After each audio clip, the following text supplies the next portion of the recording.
Ikaw ang pinakamakapangyarihang Diyos ng oras at kalawakan sa mundong ito. Sa harap ng ganoong nilalang, ang buhay at kamatayan ay umiiral sa isang iglap lang ng pag-isip. Ngunit kahit ang nilalang na iyon ay nakakulong sa loob ng isang baligtad na kastilyo hanggang sa pumasok si Kurosaki Rie. Hindi sinasadya, pinakawalan niya ang selyo ng isang itim na skill at ninakaw ang pinakaipinagmamalaking kakayahan ng Diyos ng oras at kalawakan, ang pagbabalik ng oras. Noong 06 paghahati 17 paghahati 2030, isang baligtad na kastilyo ang biglang lumitaw sa kalangitan. Kasabay nito, lumitaw ang mga misteryosong dungjon sa buong mundo. Di nagtagal, napagtanto ng mga tao na karamihan sa sangkatauhan ay nagbabago. Isang enerhiya na tinatawag na mana ang nagising sa kanilang mga katawan at ang mga nagising nito ay tinawag na mga mage. Nagsimulang hamunin ng mga team ang mga dungsyon na nakakakuha ng malaking yaman at katayuan. Ang talento ng isang mage ay hinuhusgahan sa kulay ng kanilang mana. Karamihan sa mga tao ay may isang kulay lamang, bagaman ang mga pambihirang henyo ay may dalawang kulay ng mahika. Ang pangalan niya ay Kurosaki Rie, ang nakababatang kapatid ni Rei na kilala bilang Purple King, level 89 sa mga pinakamalakas na mage ng sangkatauhan.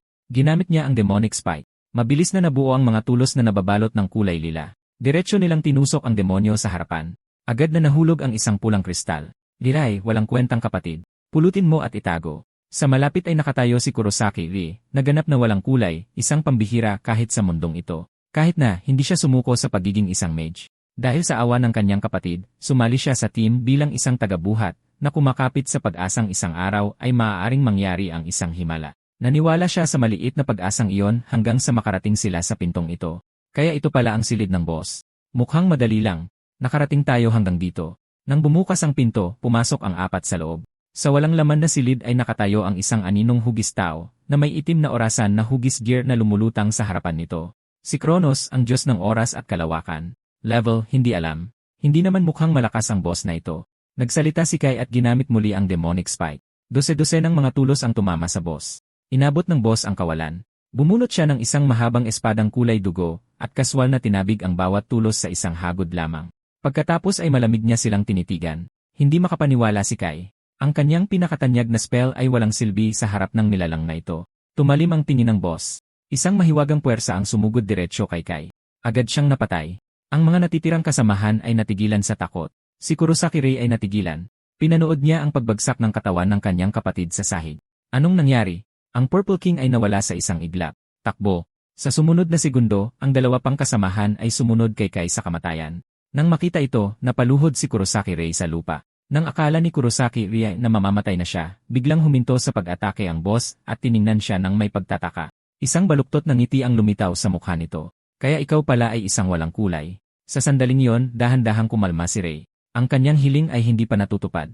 Hindi siya maaaring mamatay dito. Dinampot niya ang kanyang mahabang espada at tumayo. Mahina man o hindi, balak niyang mabuhay. Interesante. Naglakas loob kang harapin ako kahit na isa ka lang walang kulay. Sa ilalim ng presyon ng boss, hindi mapigilang nanginginig ang mga kamay ni Rie. Ngunit ang paninindigan sa kanyang puso ay nagsasabing huwag siyang sumuko. CJ, subukan kita. Sa sumunod na iglap, kalahati ng katawan ni Rie ay naglaho. Wala siyang ideya kung ano ang nangyari. Pagkatapos ng isang sigaw, nagdilim ang mundo. Oops! Medyo napalakas yata ang ginawa ko.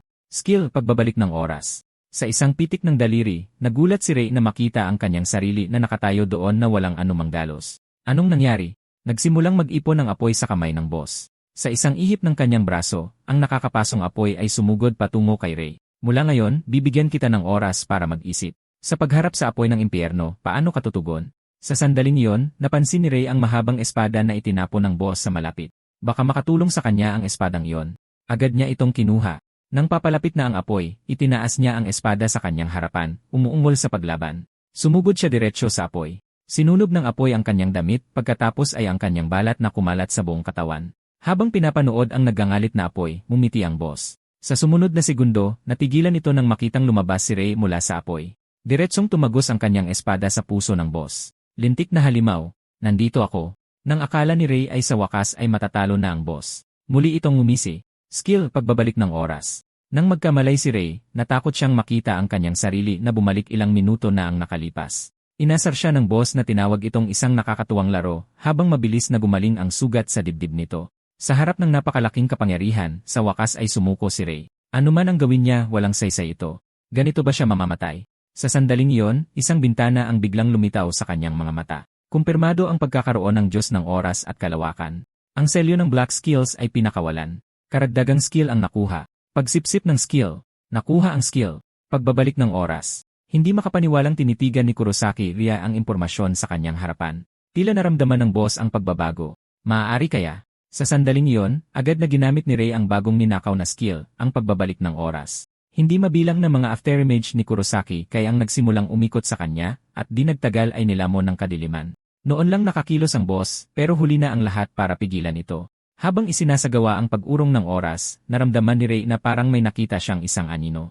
Hindi sapat ang iyong kapangyarihan para talunin si Kronos, ang Diyos ng oras at kalawakan. Kaya ipinagkatiwala ko sa iyo ang skill na ito. Kung ikaw, may pagkakataong matalo siya dahil nang magising muli si Ray, natagpuan niya ang kanyang sarili na nasa bahay na. Sa kanyang pagkagulat, bumata siya. Mas lalo siyang nayanig sa tanawin sa labas ng bintana. Ang baligtad na kastilyo ay puti pa rin. Pagkatapos ng lahat, sa 3 taon lamang mula sa paglitaw nito nagsimulang takpan ito ng itim na miasma. Kapag naging ganap na itim ito, bubukas ang pinto.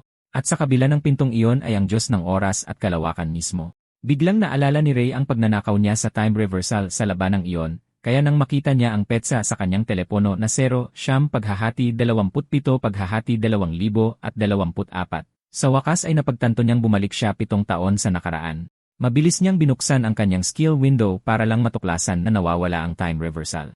Sa kabutihang palad, nandoon pa rin ang skill absorption. Hindi ka panipaniwala yon. Sa loob ng 10 taon, wala siyang natutunang kahit isang skill. Ngayon, sa kakayahang ito, makakalikha siya ng mga himala. At ngayon ang mismong araw kung kailan magsisimula ang lahat. Nagbago ang eksena nang dumating si Ray sa gusali ng Mage Association. Ang opisyal na katawan na nangangasiwa sa mga pagsalakay sa dungsyon. Mukhang bago pa ang lugar. May katuturan naman dahil 7 taon na ang nakalipas. Noon, isang boses ang pumigil sa kanya. Hoy, batang walang kulay. Anong ginagawa mo dito? Ang nagsalita ay 2 sa mga alipores ng kanyang kapatid. Huwag mong sabihin narito ka para sa pagsusulit ng mage. Basurang walang kulay. Walang kwenta ang subukan ulit, hindi ba? Hindi sila nagkakamali. Hindi ito ang unang pagsubok ni Ray.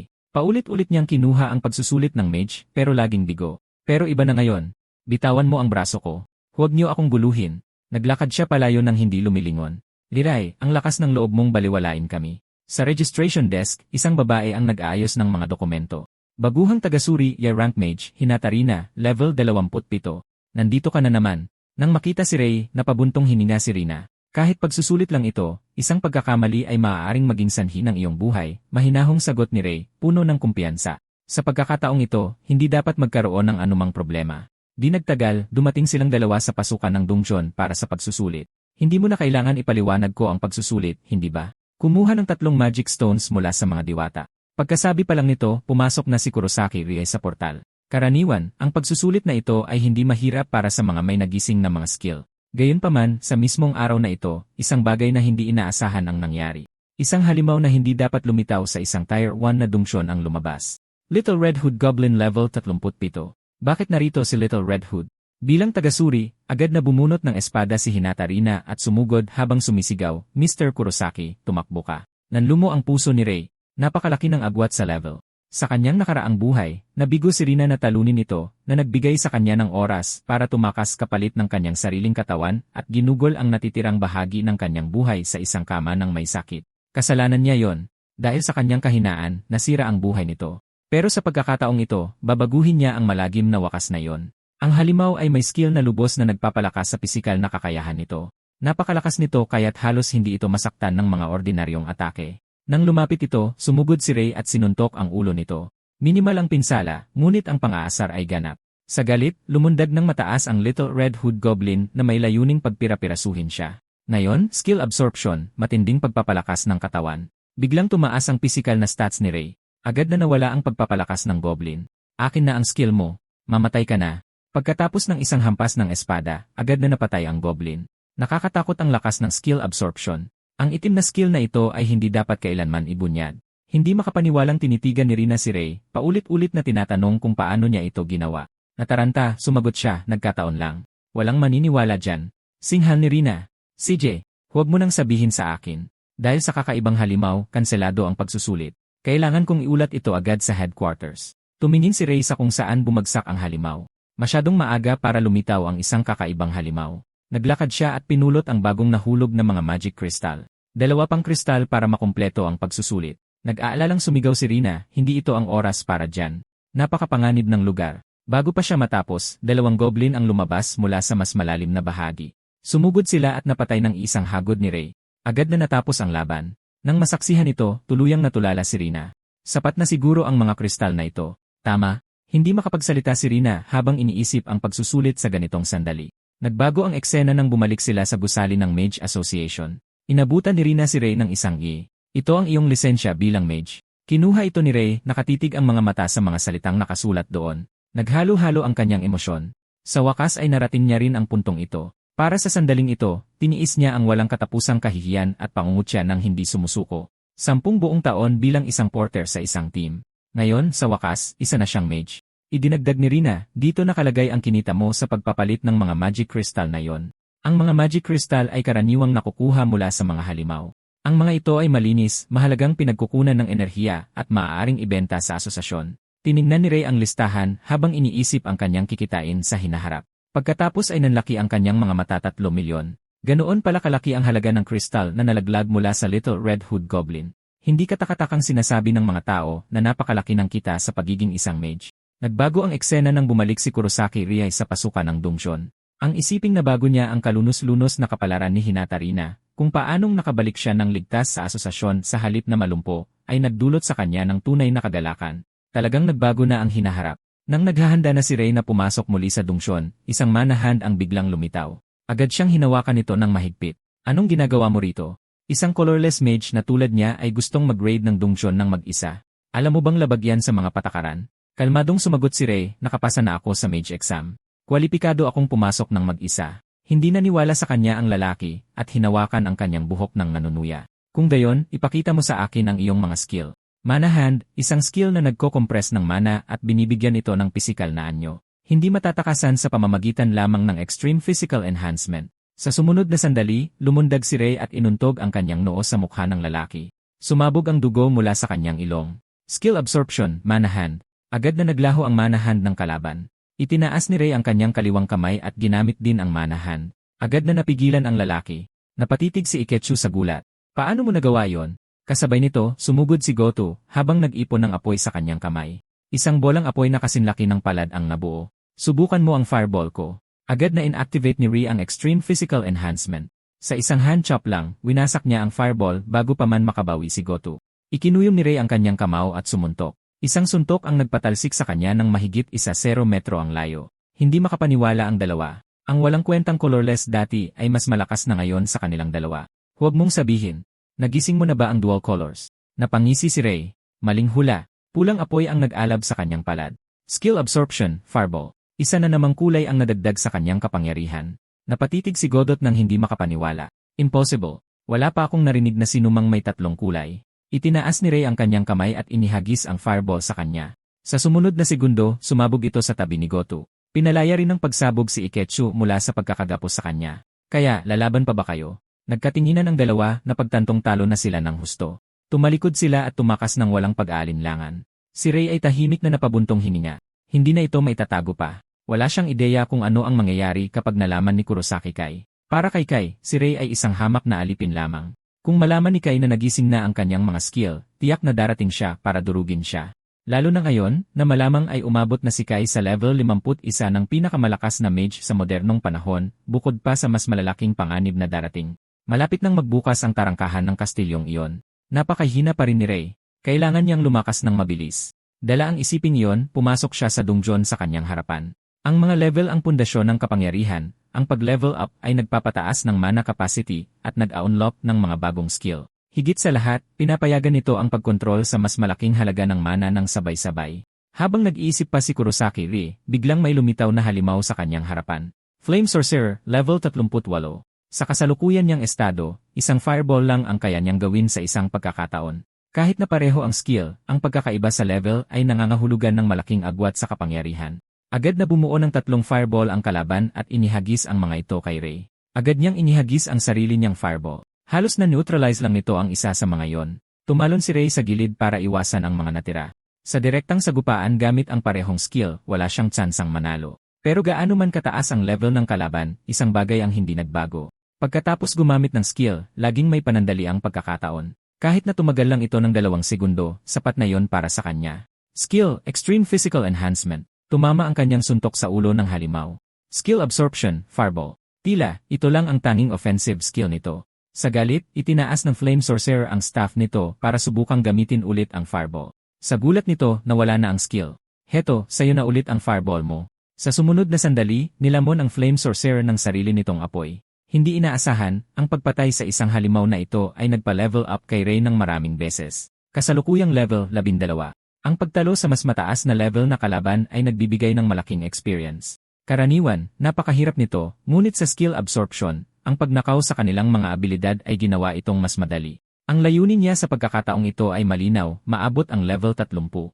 Habang patuloy niyang tinatalo ang mga kalaban na mas mataas ang level ni Ray ay tumaas sa nakakagulat na bilis. Hindi nagtagal, umabot na siya sa level 27. Gayunpaman, habang tumataas ang level, lalong nagiging mahirap umabante. Kung gusto niyang maabot ang level 30 ng mabilis, kailangan niyang harapin ang mas malalakas pang halimaw. Hindi nagtagal, nakarating siya sa pinakamalalim na bahagi ng dungsyon, ang pasukan sa silid ng boss. Ito ang magiging perpektong panggagalingan ng experience sa kanyang landas patungo sa level 30. Habang dahan-dahang bumubukas ang mga pinto, isang halimaw na anyo ang nakatayo sa walang laman na silid. Skeleton Demon, level 45, ang mga alagad nitong halimaw, Flying Imps, level 30. Sa kanyang pagkagulat, mayroon pang 2 mataas na level na Flying Imps. Kung mananakaw niya ang kanilang mga skill, posible pa rin ang tagumpay. Dala ang isipin yon, inactivate ni Kurosaki Rua ang Extreme Physical Enhancement at sumugod. Tumalon siya ng mataas sa ere, itinaas ang kanyang kamao at ibinagsak ito sa Skeleton Demon, ngunit naharangan ito ng isang magic barrier sa harap nito. Sompain! Masama ito. Agad na umatras si Ray para lumayo sa kanila. Inaasahan ko na ito. Hindi niya pa rin ito maabot. Dahil may magic barrier, hindi maaaring i-activate ang skill absorption. Ang Skeleton Demon ay umungol ng galit at sumugod sa kanya ng buong bilis. Humilig si Ray patalikod, halos hindi naiwasan ang atake. Wala na siyang ibang pagpipilian ngayon. Ibinabaling ang kanyang tingin sa 2 Flying Imps sa himpapawid, sumugod siya sa isa sa kanila. Sapol na sapol ang kanyang suntok. Skill Absorption, Ice Spike. Kaagad pagkatapos, ang kanyang kanang kamay ay nagpakawala ng fireball. Tinamaan ng direkta ang Flying Imp, nasunog hanggang maging uling, at humarap si Ray sa huli. Itinaas niya ang kanyang palad at ginamit agad ang Ice Spike. Isang kislap ng malamig na liwanag ang tumagos dito. Nang lumapit muli si Ray sa Skeleton Demon, inihampas nito ang isang kamay sa lupa at gumamit ng spell. Isa pang Flying Imp ang ipinatawag. Gaya ng kanyang hula, ang paglilinis sa lugar ay nagdulot sa boss na magpatawag muli. Ito ay walang iba kundi sariling pagkawasak. Habang bumabagsak ang isa pang halimaw, tumaas muli ang level ni Ray. Controllable mana capacity, naabot na ang threshold. Skill Fusion Unlock. Sa wakas, nabuo ang Ice Spike sa kanyang kanang kamay. Nag-apoy ang Fireball sa kanyang kaliwa. Saksihan ng himala, Skill Fusion. Habang nagsasalubong ang kanyang mga kamay, naghalo ang mana ng yelo at apoy. Sa sumunod na sandali, lumundag si Ray paitaas. Ang kanyang kanang braso ay nababalot ng pula at asul na enerhiya. Skill, Ice Flame Spear. Agad na itinaas ng Skeleton Demon ang magic barrier nito. Pananggalaban sa sibat muli. Mga bitak ang kumalat sa barrier. Nabasag ito sa isang atake ni Ray. Skill Absorption, Magic Barrier. Hindi pa tapos. Muli, Skill Absorption, Extreme Physical Enhancement. Naramdaman ng Skeleton Demon na nauubos ang lakas ng katawan nito. Bago pa nito napagtanto ang nangyari, muling ginamit ni Ray ang Skill Fusion at tumagos ang Ice Flame Spear dito. Ang Skeleton Demon ay naging abo sa apoy. Isang berdeng magic crystal ang nahulog sa sahig. Sunod-sunod na lumabas ang mga notification ng level up. Ang kanyang level ay tumalon mula 28 diretsyo sa 33. Ang Skill Fusion, ang teknike ng pagsasama ng 2 magkaibang elemental skill, ay isang advanced na paraan na karaniwang nau-unlock sa bandang level 30. Sa wakas ay tapos na. Nagawa niya. Sa sandaling iyon, isa pang system window ang lumitaw. Level Requirement Met. Dumarami ang mga skill na maaaring mapanatili sa pamamagitan ng skill absorption. Skill slots, 3 sa 5. Nagbago ang eksena pabalik sa gusali ng Mage Association. Dinala ni Ray ang mga magic crystal para ipapalit. Napatingin si Rina sa mga ito ng gulat. Tinalo mo ang Skeleton Demon at naabot ang level 33 sa isang araw lang. Kalmadong sumagot si Ray, sinwerte lang siguro ako. Wala pa akong narinig na sinumang umabot sa level 33 sa isang araw. Habang opisyal na sinertipikahan si Ray bilang isang E-rank mage, isang pamilyar na tao ang humakbang pasulong. Teka, tama ba ang narinig ko? E-rank ang asong tuta na to. Siguradong may pagkakamali. Nanlamig ang tingin ni Ray. Kurosaki Kai. Sa lahat ng lugar, hindi niya inaasahang makikita siya rito. Isang colorless na walang mga skill. Paano siya magiging isang E-rank mage? Ipinaliwanag ng isang staff, maaaring hindi niyo alam, pero tinalo ni Ginoong Kurosaki Ray ang Little Red Cap at ang Skeleton Demon. Nang marinig iyon, agad na lumingon si Kurosaki at malamig na tinitigan si Ray. Totoo ba yan? Kasabay ng pagbitaw ng mga salita, binalot niya ang kanyang kamao sa lilang mana at umindayog. Isang malakas na impact ang umalingaw-ngaw sa buong hall. Ang suntok ni Kai ay mahigpit na naharangan ng magic barrier ni Ray. Sa totoo lang, delikado ang ganyang pag-ugali. Kaya nagising mo talaga ang isang skill. Kamakailan lang, hindi ako nagkaroon ng pagkakataong sabihin sa'yo. Huwag mong isipin na ang paggising ng isang skill ay nagbibigay sa'yo ng karapatang maging mayabang. Hayaan mong personal kong makita kung ano na ang kaya mong gawin.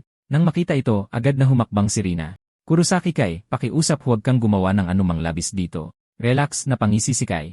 Kung ang walang kwentang lalaking ito ay tunay na may level ng isang E-rank mage, walang mangyayari. Pero kung wala, sino ang nakakaalam kung ano ang maaaring mangyari? Lumubog ang puso ni Ray. Kahit tumanggi siya, hindi ito palalampasin ni Kai.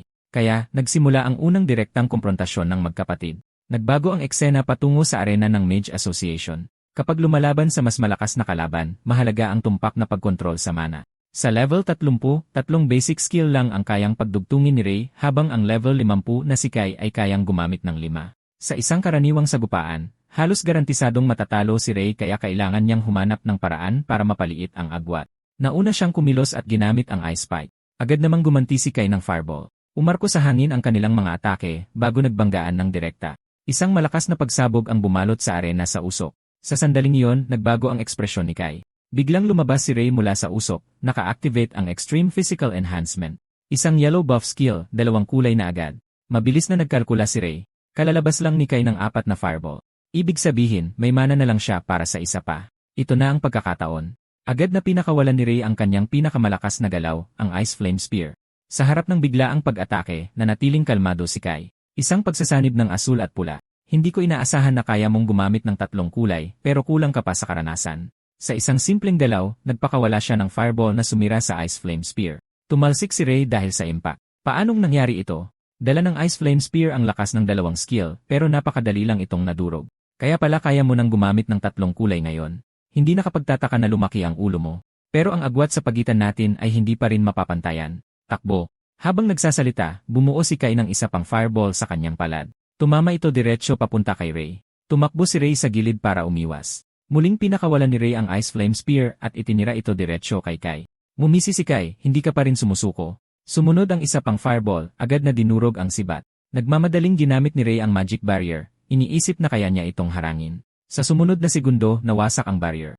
Lintik, paanong nangyari ito? Bibigyan kita ng pagkakataon, malamig na sabi ni Kai. Gumapang ka rito na parang tuta at aminin mo ang iyong pagkakamali. Kahit ngayon, hindi pa rin ba matatalo ni Ray si Kai? Kung susuko siya, babalik na naman siya sa buhay na parang alipin. Hindi. Hinding-hindi na ulit. Hinding-hindi na siya babalik. Ganoon ba? Mukhang hindi ka matututo kahit nasa bingit ka na ng kamatayan. Kung ganoon, wala akong pagpipilian. Sa sumunod na sandali, isang nakakatakot na mana ang sumabog mula kay Kai. Overclock Magic, isang teknike na nagdodouble ng controllable mana kapalit ng napakalaking konsumo. Isa 0 fireball ang nabuo ng sabay-sabay. Ito ang skill na gumawa kay Kai na isa sa pinakamalakas na nabubuhay na mage. Kung ikukumpara sa ibang hari, ang kanyang madalian na mana output ay itinulak sa sukdulan. Pero ito mismo ang sandaling hinihintay ni Ray. Sa halip na umatras, sumugod siya pasulong. Tumalon siya ng mataas sa ere. Humagalpak ng tawa si Kai. Naghahanap ka ba ng kamatayan? Sabay-sabay na pinakawalan ang lahat ng fireball papunta kay Ray. Sa sandaling lumapit ang mga ito, inactivate ni Ray ang mana hand na kumapit sa lupa sa likod ni Kai. Ano?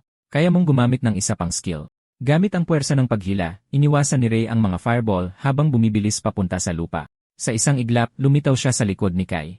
Bago pa man makakilos si Kai, lumingon si Ray at nagpakawala ng isang malakas na suntok sa kanyang mukha. Dumura ng dugo si Kai. Tumilapon ang kanyang katawan ng mahigit 1 metro bago bumagsak sa lupa. Skill Absorption, Overclock Magic. Nagtagumpay nga siya. Ang pinakamalakas na skill ni Kai sa kasalukuyan ay sa kanya na ngayon. Ngunit dahan-dahang tumayo muli si Kai. Ang kanyang mukha ay nabaluktot sa galit. Hayop ka, papatayin kita. Isang A-spike ang nabuo sa kanyang kamay. Nag-aalimpuyo ang lilang mana sa paligid niya. Ito ang pinakamalakas na skill na na-master ko kamakailan, Demon Spike. Nanlaki ang mga mata ni Ray. Ang Ultimate Purple Skill. Paano ito natutunan ni Kai ng ganito kaaga? Ang Demon Spike ay tumama sa kanya nang may nakakatakot na lakas. Napakabilis nito. Halos hindi ito naiwasan ni Ray. Lintik. Gumana lang ang naunang tama dahil minamaliit siya ni Kai. Ngayon, seryoso na si Kai. May pag-asa pa kaya si Ray? Nagpatawag si Kai ng dalawa pang Demon Spike, sunod-sunod na pinakawalan. Sa ganitong takbo, matatamaan si Ray sa malaot madali. Ang mas malala pa, na-corner siya at wala nang maatrasan. Habang papalapit muli ang mga Demon Spike, mabilis na sumagot si Ray gamit ang Ice Flame Spear. Isang nakakabinging pagsabog ang sumiklab sa ere. Inihampas ng shockwave si Ray sa pader. Isang malaking bunganga ang nabuo kaagad. Kaya nila ako tinatawag na Purple King. Malamig na sabi ni Kai, patunay na ako ang pinakamalakas. Huwag mong isipin na dahil nakakuha ka ng ilang dagdag na skill ay espesyal ka na. Sa harap ko, wala kang pag-asa. Lintik, hindi pa rin ba sapat si Ray? Sa katunayan, sa kasalukuyang level, hindi pa rin kayang harapin ni Kurosaki Ria si Kai ng direkta. Pero paano kung kaya niyang lampasan ang Purple Tear? Hanggang ngayon, dahil limitado ng kapasidad ng mana, kaya lang niyang pagsamahin ang dalawang kulay. Inactivate ni Ray ang bagong absorb na skill, ang Overclock Magic. Natigilan si Kurosaki Ria sa nakita. Imposible yan. Gamit ang Overclock Magic, agad na dumoble ang controllable mana ni Ray. Kung tama ang kanyang hinala, lumitaw ang isang system message, Black Tire Skill Fusion Unlock. Napuno ng kagalakan si Ray sa notification. Hindi pa siya nakarinig ng 3-color fusion, kaya ngayon ay masasaksihan niya ito mismo. Una, hinigop ang pulang mana. Sunod, sumanib ang asul na mana sa core. Sa huli, in-inject ang dilaw na mana at kumalat palabas ang isang itim na enerhiya na bumalot sa buong mana sphere. Mula sa malayo, hindi makapaniwalang nakatingin si Kai. Ito ang unang pagkakataon na nakakita siya ng black magic. Alam ng lahat na ang mga pangunahing kulay ng mana ay pula, dilaw, at asul, at matagal nang itinuring si Ray na hindi tugma sa lahat ng tatlo. Pero ngayon, naintindihan niyang mali ang ideyang iyon. Hindi siya kulang sa compatibility. Kinain niya silang lahat. Sa sandaling ito, pumasok si Ray sa isang bagong larangan, isang Dark Mage. Nabuo ang black skill, Abyssal Flame.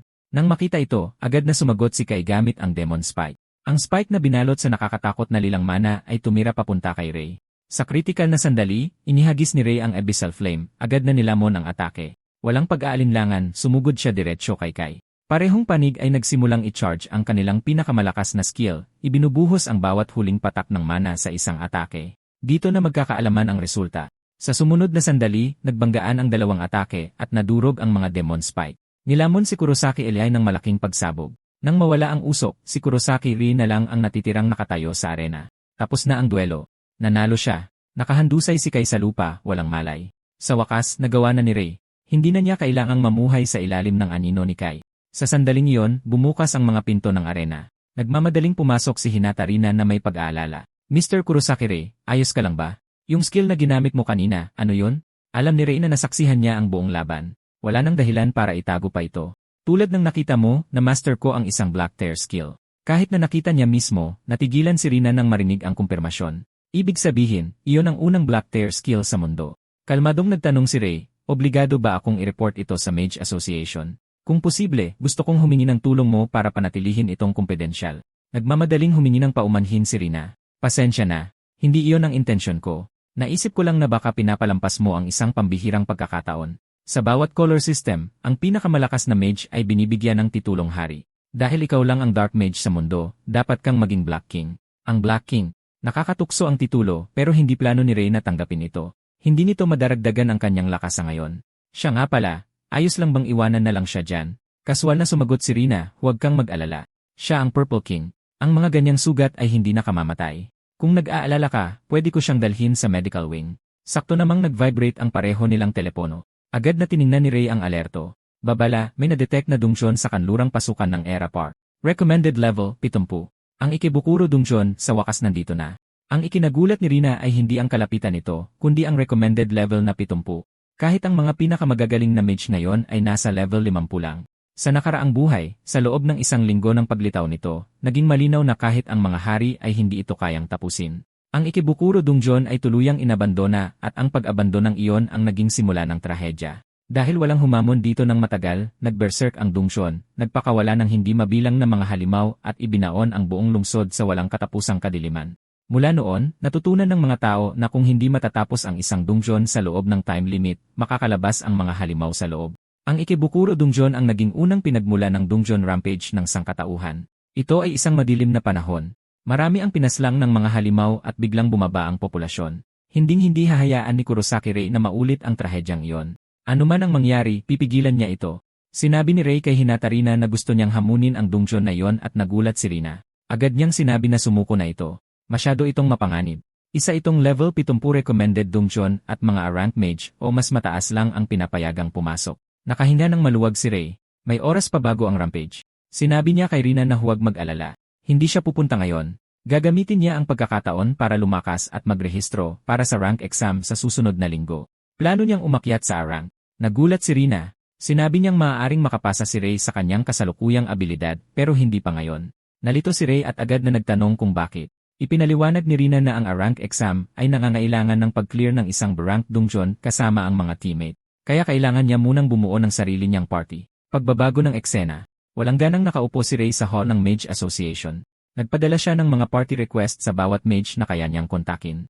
Sa kanyang pagkagulat, lahat sila ay tinanggihan siya dahil siya ay colorless. Sa paanuman, kumalat ang chismis at tinukso siya ng mga tao bilang ang maalamat na colorless. Kailangang i-clear ni Ray ang isang hindi pa nagagalugad na rank dungeon sa loob ng isang linggo, ngunit ang pagbuo ng team ang naging pinakamalaki niyang problema. Sakto namang isang away sa di kalayuan ang nakakuha ng kanyang atensyon. May naninigaw sa isang babae. Pinayagan lang daw nila siyang sumali dahil may chismis na dual color siya, pero ang pangit ng fire skill niya. Ang babaeng sinisisi ay yumuko at humingi ng paumanhin. Ayaw makisali ni Ray at naghanda ng umalis. Tutal, minsan na rin siyang tinrato na pabigat. Tapos may sumigaw, "Ichainaf, wala kang kwenta." Nang marinig ang pangalang iyon, natigilan si Ray. Nagulat ang kanyang isip. Siya ba si Iknat Aya? Isa sa mga taong nasa tuktok ng sangkatauhan sa kanyang nakaraang buhay, ang Crimson Queen. Ngunit sa puntong ito, si Ichainath ay isang mage pa lang na kulang sa lakas. Sa gulat ni Ray, ang kanyang nakaraan ay halos kapareho ng sa kanya. Nagsumamo si Ichainath, "Pakiusap, huwag mo akong paalisin. Kung gagawin mo yan, hindi ko mababayaran ang gamutan ng kapatid ko. Gagalingan ko sa susunod, kung gayo'y hahatulan ka namin base sa iyong ipapakita ngayon. Kapag hindi ako nasiyahan, tanggal ka na." Dahil doon, umalis na sila para tapusin ang dungeon. Pinanood sila ni Ray na umalis at nagpasya siyang umuwi muna. Ngunit habang papauwi, isang nakakabahalang isipan ang hindi maalis sa kanya. Bago maging Crimson Queen, kung tama ang alaala niya, dumanas si Ichainath ng napakaraming paghihirap. Malubha siyang masusugatan sa isang dungeon raid at mananatiling kumatos sa loob ng ilang taon. Sa sandaling iyon, biglang may napagtanto si Ray. Maaaring mangyari ang insidenteng iyon ngayon. Kahit hindi siya sigurado, kailangan niyang kumpirmahin ito sa lalong madaling panahon. Samantala, nakarating na ang 4 na babaeng mage sa pinakaloob ng dungeon. Boss, Headless Knight level 45. Noon naisip ni Isayama Myo ang isang ideya. Itinulak niya si Ichainath sa harapan. "Ikaw lang mag-isa ang haharap dyan. Kakayanin mo ba?" Natigilan si Ichainath. Imposibleng matalo niya ito ng mag-isa. Kung ganyan ka kawalang kwenta, tanggal ka na sa team. Gawin mo para sa kapatid mo. Good luck. Walang ibang pagpipilian, mag-isang lumapit si Ichainath sa Headless Knight. Skill, Fireball, nag-aalab na apoy ang tumama sa Knight. Ngunit nang mawala ang usok, hindi man lang nasugatan ang boss. Kaya talagang hindi sapat. Tumalo ng mataas ang Headless Knight mula sa lupa, nakataas ang malaking espada. Halos hindi nakailag si Ichainath. Kung hindi, tiyak na napatay na siya ng ataking iyon. Kahit na, tinangay siya ng shockwave, bumagsak sa sahig.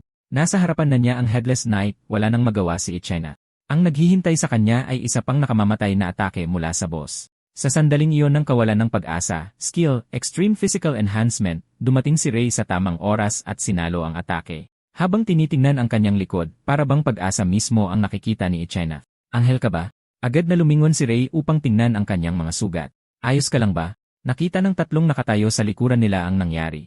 Nangunguna sa grupo, nagtanong si Isayama Myo, "May nakakakilala ba kung sino tong lalaking to?" Isang halimaw na kasing laki ng Headless Knight ang tumilapon sa isang hampas lang ng espada. Posible kayang isa siyang Color King. Sa sandaling iyon, muling tumayo ang Headless Knight, naglalabas ng napakalakas na aura. Gaya ng inaasahan ni Ray, hindi ito basta-basta matatalo. Ang baluti nito ay may malakas na defensive enhancement. Hindi ito kayang tagusin ng mga normal na atake. Kung gayon, iisa na lang ang pagpipilian. Sumugod si Ray. Iwinasiwas ng Headless Knight ang kanyang espada. Tumalon si Ray at bahagyang naiwasan ng atake. Iniabot niya ang kanyang kamay. Kapag nahawakan niya ito, maa-activate niya ang skill absorption, pero nang magkadikit sila, hindi gumana ang skill. Anong nangyayari? Bago pa siya makapag-isip, napaatras siya ng mahigit 1-0 metro. Muntikan na yon. Mabuti na lang, nasangga niya ang atake gamit ang kanyang espada. Ang pinakamalamang na dahilan ay ang baluti ay isang panlabas na bagay, hindi bahagi ng Headless Knight. Habang pinag-iisipan niya ang susunod niyang galaw, itinaas ng Knight ang malaking espada nito at ibinagsak sa lupa. Isang shockwave ang paparating sa kanila. Agad na pinrotektahan ni Ray si Ichainath sa kanyang likuran. Skill, Magic Barrier, matagumpay na naharang ang atake. Hindi sinuwerte ang tatlong nanonood. 2 ang tumilapon dahil sa mga lumilipad na debris. Nang makita ito, nagmamadaling naglunsad si Isayama Myo ng isang ice spell bilang ganti. Isang malaking sibat na yelo ang tumama sa Headless Knight. Ikinagalit nito ang ginawa. Isa pang malakas na hiwa ang agad na sumira sa sibat na yelo. Pagkatapos ay sumugod ito kay Myo at tinilapon siya sa susunod na segundo. Malakas siyang tumama sa pader sa kanyang likuran. Halatang walang epekto ang mga ordinaryong atake. Isinukbit ni Rey ang kanyang espada, nagsimulang magsanib ang pula, dilaw, at asul na mana, fusion skill, Abyssal Flame. Hindi makapaniwalang nakatingin si Echennath, Black Magic, isang kulay na hindi pa niya naririnig. Sa sandaling iyon, parehong panig ang humanda sa pag-atake. Naunang umatake ang Headless Knight. Luntiang apoy ang sumugod papunta kay Rey. Nilamon sila ng buo ng Abyssal Flame. Nakakatakot na itim na apoy ang lumabas mula sa kamay ni Rey. Sumugod ito diretsyo sa Headless Knight. Sa isang iglap, tuluyan itong nilamon ng itim na apoy. Ilang sandali lang, naging abo na ito. Isang luntiang mana crystal na lang ang natira. Hindi makapaniwala si Echennath sa kanyang nakikita. Isang nakakatakot na halimaw ay agad na natalo ni Rey. Nakakagulat. Nagtanto na rin ni Echennath na iniligtas niya ang kanyang buhay at nagmadaling magpasalamat. Umiti si Rey at sumagot na masaya siyang ligtas ito. Dahil nabago na niya ang dapat sanay malagim niyang kapalaran, inisip ni Rey kung ano na kaya ang mangyayari sa kanyang hinaharap. Sa sandaling iyon, dahan-dahang tumayo si Isayama Myo mula sa sulok. Kahit hindi niya naintindihan kung paano natalo ang boss, malinaw niyang alam kung gaano kalakas ang lalaking nasa harap niya. Nanatili ang takot sa kanyang puso, ngunit sa huli na naig ang pagnanasa. Naniniwala pa rin siyang sa kanya ang reward sa pag-clear. Lumapit siya, iniabot ang kamay at sinabing, ibigay mo ang kristal. Amin yung dungeon reward. Gulat na sumagot si Echennath, wala ka bang hiya? Kung hindi dahil sa ginoong ito, patay na tayong lahat. Sa sandaling iyon, biglang nagsalita si Rey at sinabing hindi niya alintana na ibigay sa kanya ang kristal. Pero bilang kapalit, gusto niyang imbitahan si Echennath na sumali sa kanyang team. Ang kanyang mga salita ay ikinagulat ng lahat ng naroroon. Kalmadong idinagdag ni Rey, syempre, ito ay nasa iyong desisyon. Formal kitang iniimbitahan na sumali sa aking team. Ang kanyang pahayag ay agad na umani ng malakas na tawanan mula sa tatlo. Ngumisi si Isayama Myo kung iyan ang gusto mo. Tinatanggap ko ang kasunduan. Echennath, binabati kita sa pagsali sa bagong team. Mabilis niyang kinuha ang luntiang kristal mula sa kamay ni Rey. Tumalikod siya at nanuya. Sino mag-aakala na ang isang pabigat ay mabibili sa ganoong halaga? Naisip ni Rey sa kanyang sarili, isang pabigat. Yan ang magiging Crimson Queen sa hinaharap. Sa sandaling iyon, lumapit si Echennath kay Rey at nag-aalangang sinabi, paumanhin. Maraming salamat sa pag-imbita sa akin. Pero ayos lang ba talaga ito? Napakalakas mo. Pababagalin lang kita. Tiniyak sa kanya ni Rey na ayos lang at naniniwala siyang lalakas pa siya, mas malakas kaysa sa mga tumitingin sa kanya ng mababa. At sa wakas, nabuo na ang team ni Rey. Kahit dalawa lang ang miyembro nito, sapat na ito para hamunin ang isang E-rank dungeon. Hindi nagtagal, dumating ang kinabukasan at nakatayo ang dalawa sa pasukan ng dungeon. Ibigay natin ang lahat ngayon. Unang raid ng ating team, sabi ni Rey. Nagtanong si Echennath, kaya kung matapos natin itong E-rank dungeon, makakakuha na tayo ng E-rank mage exam. Buong kumpiyansang sumagot si Rey, hindi lang yan. Sa loob ng dungeon na ito, may paraan para mas lumakas ka. Hindi pa rin makapaniwala si Echennath. Totoo ba talaga yan? Kung lalakas ako, makakakita ako ng sapat na pera para sa pagpapagamot ng kapatid ko. Sumenya si Kurosaki Rey na umalis na at pinangunahan si Echennath papasok. Sa isang iglap, nakarating ang dalawa sa loob ng dungeon maze kung saan napapaligiran ng mga hindi pa namiminang kristal. Sa sandaling yon, tila may napansin si Echennath. Mr. Kurosaki Rey, tingnan mo doon. Sinundan ng kanyang tingin, isang grupo ng mga itim na lobo ang dahan-dahang papalapit. Humakbang si Kurosaki Rey at sinabing, ako na bahala rito. Skill, a limit body enhancement. Nang ma-activate ang skill, sumugod si Kurosaki Rey. Sa isang hiwa lang, agad na napatay ang nangungunang itim na lobo. Sa ilalim ng napakalakas na puwersa, ang mga natitirang lobo ay isa-isang pinatay na parang papel. Pansamantalang natigilan si Echennath sa nakita. Bago nito, naniniwala siyang malakas na ang team ni Isayama Myo. Pero ngayon niya napagtanto na wala sila sa kalingkingan ni Mr. Kurosaki Rey. Habang palalim sila ng palalim, nakarating sila sa isang bukas na lugar. Tumigil si Kurosaki Rey at mahinang sinabi, mula rito, ikaw naman. Sundin ang plano. Naiintindihan ko. Lumabas mag-isa si Echennath at tumayo sa gitna ng espasyo. Nanatili siyang alerto sa paligid, buo ang kanyang loob. Kailangan niyang lumakas dito. Sa kasalukuyan, mga pangunahing offensive skills lang ang taglay niya. Sakto, isang grupo ng maliliit na halimaw ang sumugod sa kanya. Skill, Fireball. Isang nag-aalab na fireball ang tumama. Ito ang pagsubok ni Echennath. Kailangan niyang matutong gamitin ang kanyang mga skill ng mag-isa. Ang papel ni Kurosaki Rey ay bantayan ang paligid at pigilan ang ibang mga halimaw na makagulo sa kanyang pagsasanay. Sa sandaling iyon, isang maliit na halimaw ang nakalusot sa likod ni Echennath. Naglunsad dito ng biglaang pag-atake, sinugatan ang kanyang kaliwang braso. Sumpain. Kahit ilan pa ang itulak ko pabalik, patuloy silang lumalapit. Alam niyang sa ganitong takbo, mauubos din ang kanyang mana. Maya-maya pa, nakuha ng inday ng labanan sa malayo ang kanyang atensyon. Nang tignan niya, nakita niyang nakikipaglaban si Kurosaki Rei sa isang grupo ng mga red-hooded goblin, mabilis na pinapatay ang isa pagkatapos ng ilang sabupaan. Pinalakas ng tanawin ang kanyang determinasyon. Hindi ko pwedeng bigin si Mr. Kurosaki Rei. Skill, Fireball. Habang nasasanay siya sa labanan, mabilis na tumaas ang level ni Ichena.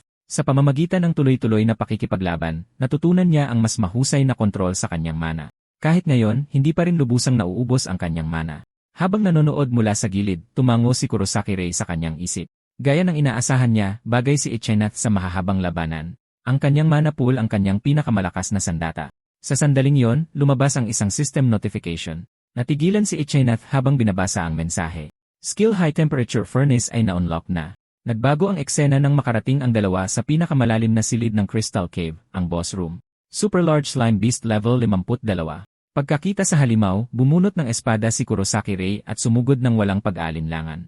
Habang umaatake, nagsalita siya kay Ichena sa kanyang likuran. Sige, subukan mo ang skill na kaka-unlock mo lang. Itinaas ni Ichena ang kanyang dalawang kamay at sinimulang bigkasin ang spell, High Temperature Furnace. Sa isang iglap, malalaking apoy ang bumalot sa kanyang katawan. Habang nakatingin sa nag-aalab na apoy sa kanyang harapan, natigilan si Ichena. Malinaw niyang nararamdaman. Ang kanyang lakas ay tumaas ng husto. Hindi na siya mahina. Pinanood ni Kurosaki Rei ang eksena ng may kasiyahan. Ang high temperature furnace ay kumukonsumo ng malaking mana para lubos na palakasin ang kapangyarihan ng isang mage. Perpekto para sa kanyang malawak na mana reserves. Skill, Fireball. Isang rumaragasang apoy ang lumabas mula sa kanyang mga palad. Nang makita ang epekto, nakaramdam ng galak si Kurosaki Rei. Mas kahanga-hanga pa ito kaysa sa inaasahan niya. Sa ganitong uri lamang ng kapangyarihan siya magiging iginagalang na Crimson Queen balang araw. Pinuri siya ni Kurosaki Rei nang walang pagpipigil. Magaling ang ataking iyon kanina. Namula si Ichena sa papuri. Siya mismo ay hindi inaasahan ang ganoong resulta. Lahat ng ito ay dahil sa tulong mo. Kung hindi ko malalaman na kaya kong maging ganito kalakas. Natapos na ang E-Rank Crystal Dungeon. Nagbago ang eksena paglabas nilang dalawa sa dungeon. Sumunod ang E-Rank Mage Examination. Kahit anong mangyari, kailangang pumasa ni Kurosaki Rei. Dumating sila ni Ichena sa Mage Association Hall kung saan nagtipon ang lahat ng examinee. Isang examiner sa entablado ang nag-anunsyo. Ang unang pagsubok ay susukatin ang inyong lakas sa pamamagitan ng labanan. Lahat ng kandidato ay pumunta sa training grounds. Ngunit, habang papunta roon, nakasalubong sila ng ilang hindi kaaya-ayang mga tao. Hindi ko inasahan na isang katulad mo ang maglalakas loob na kumuha ng exam na to. Pagtingala nila, nakita nila si Isayama Mio na nangunguna sa isang grupo ng 3. Sa pagharap sa kanyang mga dating nambubuli, natural na natakot si Ichena. Agad na humarang si Kurosaki Rei sa kanya at malamig na sinabi, ang isang taong kayang magtaksil sa sariling kasamahan ay walang karapatang humusga sa iba. Umalis na kayo at tigilan ang panggugulo sa kasama ko. Wala akong interes sa mahina mong kasama. Ipakikilala ko ang bago kong miyembro, si Onoyuri. Isang babaeng may asul na buhok ang kumpiyansang humakbang pasulong. Isa siyang nilalang na hindi mo matatalo. Nang marinig ang pangalang iyon, nabigla si Kurosaki Rei. Sa dati niyang buhay, narinig na niya ang tungkol sa kanya. Minsan niyang natapos mag-isa ang isang napakahirap na dungeon dahil lang sa gusto niya. Pagkatapos noon, kumalat ng husto ang pangalan ni Onoyuri. Sa puntong ito, ang kanyang lakas ay dapat nasa A-rank mage level na. Biglang lumapit si Onoyuri kay Kurosaki Rei. Mukha kang interesante, bata. Nagtaka si Kurosaki Rei sa sinabi nito. Sa likod niya, pabulong na nagtanong si Ichena, Mr. Kurosaki Rei. May kakaiba ba sa kanya? Narinig ni Onoyuri ang mga salitang iyon. Kurosaki, narinig ko na ang apelyidong iyan sa kung saan. Tama, ang Purple King si Kurosaki Kai. Narinig kong natalo raw siya. Nagulat si Kurosaki Rei. Paano niya nalaman? Dapat walang ibang tao roon. At kasi simula pa lang kumalat ng balita tungkol sa pagkatalo ng Purple King. Nagpatuloy si Onoyuri, base sa alam ko, kahit ang Purple King ay madali lang para sa akin. Malakas ka, pero hindi mo pa rin ako matatalo. Pagkasabi niyon, tumalikod siya at umalis. Pinanood ni Kurosaki Rei ang papalayong anyo, iniisip sa sarili, Onoyuri, napakayabang. Nagbago ang eksena patungo sa training grounds ng Mage Association. Isang examiner sa harap ang nag-anunsyo, susunod, susubukin namin ang inyong kakayahan sa labanan gamit ang artificial golem na ito. Ang golem na ito ay nababalutan ng isang espesyal na uri ng bato, mas matigas kaysa sa ordinaryong bato. Ang gawain inyo ay atakihin ito gamit ang lahat ng inyong lakas. Ang unang sinubok ay si Kurosaki Rei. Nang umandar ang golem, nagsimulang maghanda si Kurosaki Rei para sa laban. Nang makita ng mga manonood sa paligid na naghahanda siyang gumamit ng fireball, nagsimula silang tumawa ng mapanukso. Hindi ba niya alam na walang silbi ang ordinaryong apoy laban sa isang golem? Tiyak na kinontrol ni Kurosaki Rei ang fireball, mabilis na lumapit. Sa sandaling yumuko siya para iwasan ang atake ng golem, isinama niya ang asul na mana sa apoy. Fusion Skill, Ice Fire Spear. Sa isang atake lang, nabutas ang ulo ng golem. Nang humupa ang alikabok, isang malaking butas ang makikita sa ulo ng golem. Pagkatapos ay bumagsak ang golem ng diretsyo sa lupa. Ang mga tao sa paligid ay lubos na nagulat, natalo sa isang atake. Isang fusion skill na pinagsasama ang dalawang kulay. Talagang interesante ang lalaking to. Di nagtagal, nagpatuloy ang pagsusulit sa mana test. Sa pagpapatong ng kamay sa kristal, masusukat ang mana value ng isang tao. Nang makita si Ichinath na nag-aalangang nakatayo roon, ngumisi si Isayama Myo. Ano? Takot mapahiya at masyadong duwag para magpatest. Ngunit, sa sandaling ipinatong ni Ichinath ang kanyang kamay sa kristal, isang malakas na bugso ng apoy ang lumabas mula sa kanyang katawan. Lahat ay napatingin ng hindi makapaniwala. Paano ito naging posible? Hindi ka panipaniwala ang taas ng kanyang mana value. Lintik. Siguradong gumamit siya ng kung anong paraan ng pandaraya. Muling nagbago ang eksena patungo sa combat simulation phase. Ang unang laban ay sa pagitan ni Ichinath at Isayama Myo. Naghanda si Isayama Myo. Ako mismo ang maglalantad sa peking anyo mo. Agad niyang ginamit ang ice spike, nagpadala ng 3 matulis na yelo papunta kay Ichinath. Agad na gumanti si Ichinath ng fireball. Isang malaking fireball ang sumugod, direktang bumangga sa mga ice spike. Sa sandali ng pagbangga, isang malakas na pagsabog ang naganap, winasak ang bawat ice spike. Napatingin si Isayama Myo sa gulat. Kailan siya nagkaroon ng ganoong kalakas na fire element skills? Ano ba talagang nangyari sa'yo? Hindi binigyan ni Ichinath ng pagkakataong makabawi at muling gumamit ng fireball. Sa isang mabilis na kilos ng kanyang braso, maraming maliliit na fireball ang tumama kay Isayama Myo. Nang makita ito, nataranta si Isayama Myo at agad na ginamit ang magic barrier, hinaharangan ang lahat ng paparating na fireball. Ngumisi siya sa kanyang isipan. Napakabobo. Gaya ng inaasahan, kulang pa rin ang kanyang karanasan sa labanan. Sa sandaling matapos ang sunod-sunod na ataking ito na ang kanyang pagkakataong gumanti. Subalit, mabilis na napansin ni Isayama Myo na walang tigil ang pagtama ng mga fireball sa kanyang harang. Ano to? Imposible yan. Bakit hindi tumitigil ang atake niya? Walang nakakaintindi sa lakas ni Ichinath nang higit pa kay Kurosaki Rei. Ito ay ang kanyang napakalaking reserba ng mana. Hanggat hindi nauubos ang kanyang mana, hindi titigil ang kanyang mga atake. Ang isang harang sa ganitong antas ay hindi kayang tiisin ang tuloy-tuloy na pag-atake ng fireball. Sa isang malutong na tunog ng pagkabiyak, nabasag ang magic barrier. Lumingon si Isayama Myo at sinubukang tumakas sa takot. Sa sumunod na sandali, tumama ang mga lumilipad na piraso sa likod ng kanyang ulo. Nawalan siya ng malay at bumagsak sa lupa. Nang makita ito, lumapit ang referee at agad na idineklara ang nanalo sa laban, si Ichinath. Pagkaalis sa arena, pinuri siya ni Kurosaki Rei. Magaling. Napakagandang laban yon. Habang natutuwa pa siya para sa kanya. Inanunsyo ang susunod na laban, Kurosaki Rei laban kay Onoyuri. Tiningnan ni Onoyuri si Kurosaki Rei nang may halong tuwa. Medyo interesante ang laban na to. Teka, sigurado akong may dahilan ka kung bakit ka kumuha ng exam na to. Di ba? Mukha kang mas handa kaysa sa iba. Gusto kong malaman kung bakit. Kinuyom ni Kurosaki Rei ang kanyang kamao at matatag na sumagot, dahil anuman ang mangyari, may isang bagay akong dapat gawin. Kaya hindi ako pwedeng huminto rito. Nang marinig ito, natigilan sandali si Onoyuri. Pagkatapos ay ngumiti siya ng kaakit-akit. Sayang, ako ang kaharap mo. Baka hindi mo napapansin pero napakalakas ko. Alam ko pero gusto ko pa ring subukan. Interesante. Bihirang makakita ng taong ganito kakumpiyansa. Kung gayon, magsimula na tayo. Skill mana conversion, Blue Flame Blades. Mga hanay ng asul na talim ng apoy ang lumitaw sa harap ni Onoyuri. Sa sumunod na sandali, mabilis silang sumugod papunta kay Kurosaki Rei. Itinaas ni Kurosaki Rei ang kanyang espada at nahirapang harangin ang mga ito isa-isa. Lintik. Masyadong marami. Ito ang tunay na banta ng kanyang kapangyarihan. Ang mana conversion ay isang napakalakas na skill na nagbibigay daan sa kumpletong kontrol sa sariling mana. Sa sandaling iyon, naramdaman ni Kurosaki Rei ang nalalapit na panganib.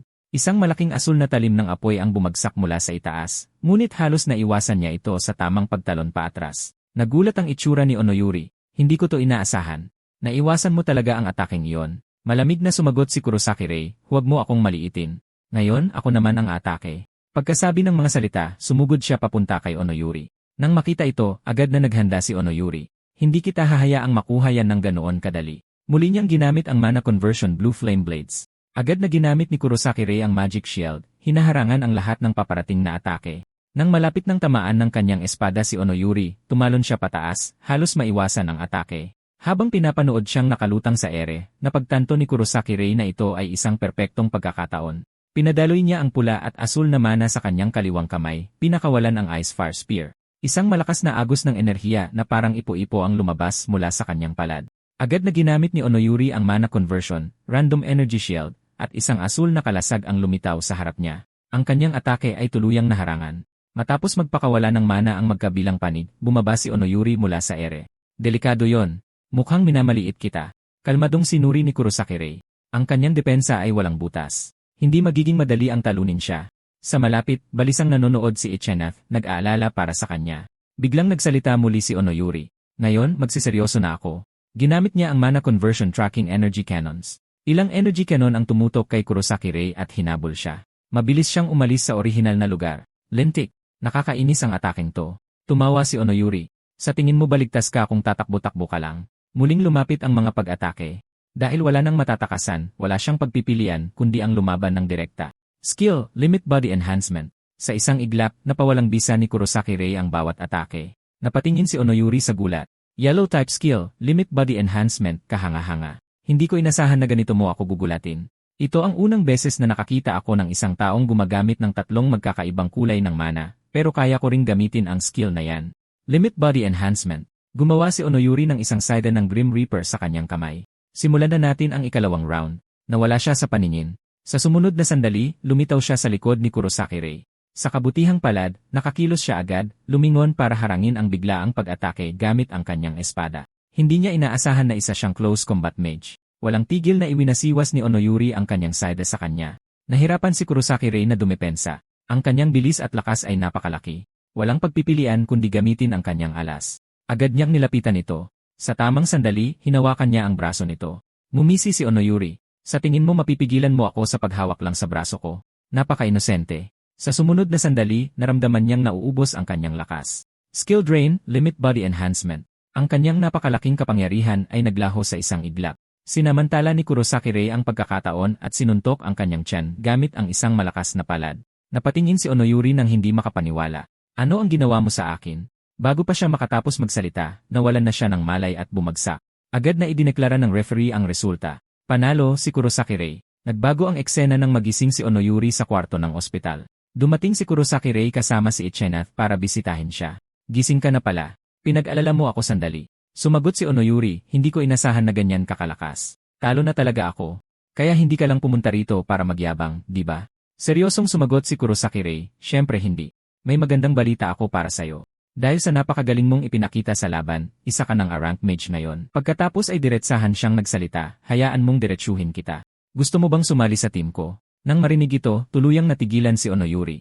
Nagpatuloy si Kurosaki Rei, para masakop ang mga high difficulty na dungeon, kailangan namin ang lakas mo. Sabay nating akyatin ang tuktok ng mundong ito. Pagkatapos niyang magsalita, bigla na lang humagalpak ng tawa si Onoyuri. Nakakatuwa ka talaga. Tinatanggap ko. Kung susunod ako sayo, baka maging mas kapanapanabik ang buhay ko. Itinaas ni Kurosaki Rei ang kanyang kamay. Welcome sa team. Dahil doon, nadagdagan na naman sila ng isang malakas na kakampi. Nang sandaling iyon, nagsimulang yumanig ng malakas ang buong silid sa ospital. Lumingon-lingon si Ichinath nang may pagkalito. Anong nangyayari? Lindol ba to? Gulat na napatingin si Kurosaki Rei sa bintana. Isang pakiramdam ng takot ang bumalot sa kanya. Sa kailaliman ng Inverted Castle, ang Diyos ng oras na si Kronos, ay mahigpit na nakagapos ng hindi mabilang na kadena. Huwag mong sabihin yan lang ang kaya mo. Kaunti na lang, hindi nagtagal, unti-unting humupa ang mga pagyanig. Agad nitong ipinaalala kay Kurosaki Rei ang kanyang nakaraang buhay. Bago nag-berserk ang Ikebukuro Dungsyon, maraming beses nangyari ang mga katulad na lindol. Nangangahulugan iyon na limitado na lang ang kanilang natitirang oras. Ang mga dungsyon sa panahong ito ay walang katulad sa hirap, at kailangan itong malinis bago mangyari ang trahedyang iyon. Dahil dito, seryosong nagsalita si Kurosaki Rei sa kanyang dalawang kasama. Ang unang layunin ng ating team ay sakupin ang Ikebukuro Dungsyon. Nang marinig ito, kitang-kita ang gulat sa mukha ni Ichinath. Yan ang pinakamahirap na dungsyon sa buong bansa. Kaya ba talaga nating tatlo yan? Nagtanong si Onoyuri, dahil ba sa lindol kanina kaya biglaan ang proposal na ito? Seryosong sumagot si Kurosaki Rei. May masama akong kutob. Madalas ang mga ulat ng mga halimaw na bigla na lang umaatake sa mga sibilyan kamakailan.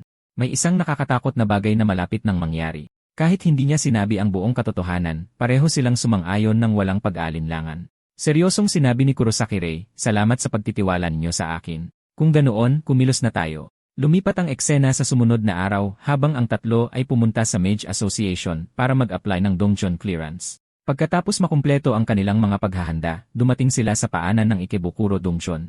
Habang nakatingin sa dungsyon sa unahan, masayang sinabi ni Onoyuri. So ito pala ang level 70 recommended na high difficulty dungeon. Nakakapanabik ito. Nagtanong si Ichinath na may halong pag-aalala, bakit hindi tayo mag-imbita ng mas maraming mage na sumama sa atin? Walang magawang sumagot si Kurosaki Rei, pasensya na. Sa ngayon, kayo lang dalawa ang rank mage na mahahanap at mapagkakatiwalaan ko, kung sana lang ay makasama natin ang isang nagngangalang Oikawa. Sa nakaraan niyang buhay, si Oikawa ay palaging isa sa mga nangungunang mage ng bansa, pero hindi alam ang kanyang kasalukuyang kinaroroonan. Kung mag-berserk muli ang Dongjun sa loob ng inverted castle na yon, muling lilitaw ang Diyos ng Oras, si Kronos. Nagpa siya si Kurosaki Rei sa kanyang sarili. Kailangan niyang pigilan ang lahat ng ito na mangyari. Paubos na ang oras. Umalis na tayo agad at sakupin ang Ikebukuro Dongjun. Lumipat ang eksena habang pumapasok ang grupo ni Kurosaki Rei sa loob ng Dongjun. Hindi inaasahan, nakasagupa sila ng isang halimaw sa sandaling pagpasok nila. Pinaningkitan ni Kurosaki Rei ang kanyang mga mata. Kakaiba itong pamilyar. Isang skeleton demon, kaparehong uri ng tinalo niya sa nakaraang Dongjun, level 71. Humanda sa laban. Hindi magiging madali ito. Nang matanggap ang utos, agad na ginamit nina Ichenath at Onoyuri ang kanilang mahika. Nagsimula agad ang laban ng unang sumugod si Kurosaki Rei. Fusion skill, Yahweh Fire Spear. Ang pinagsamang pula at asul na mana ay direktang tumama sa harang ng skeleton demon. Gayunpaman, hindi sapat ang ganoong antas ng lakas para sirain ang isang high-level na kalasad.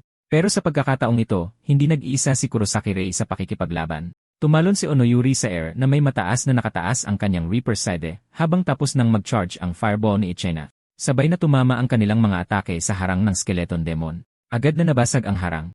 Sinamantala ang pagkakataon, sumugod si Kurosaki Rei gamit ang kanyang espada. Isang kislap ng bakal, agad na napatay ang skeleton demon. Isang berdeng kristal ang nahulog sa lupa. Magandang koordinasyon. Hindi ko inaasahan na matatalo natin ang isang level 71 na skeleton demon ng ganito kadali. Naguguluhang tumingin si Onoyuri. Matagal ko nang iniisip, Kurosaki Rei. Bakit ka nakakagamit ng napakaraming iba't ibang kulay ng mana? Pinili ni Kurosaki Rei na huwag itong itago.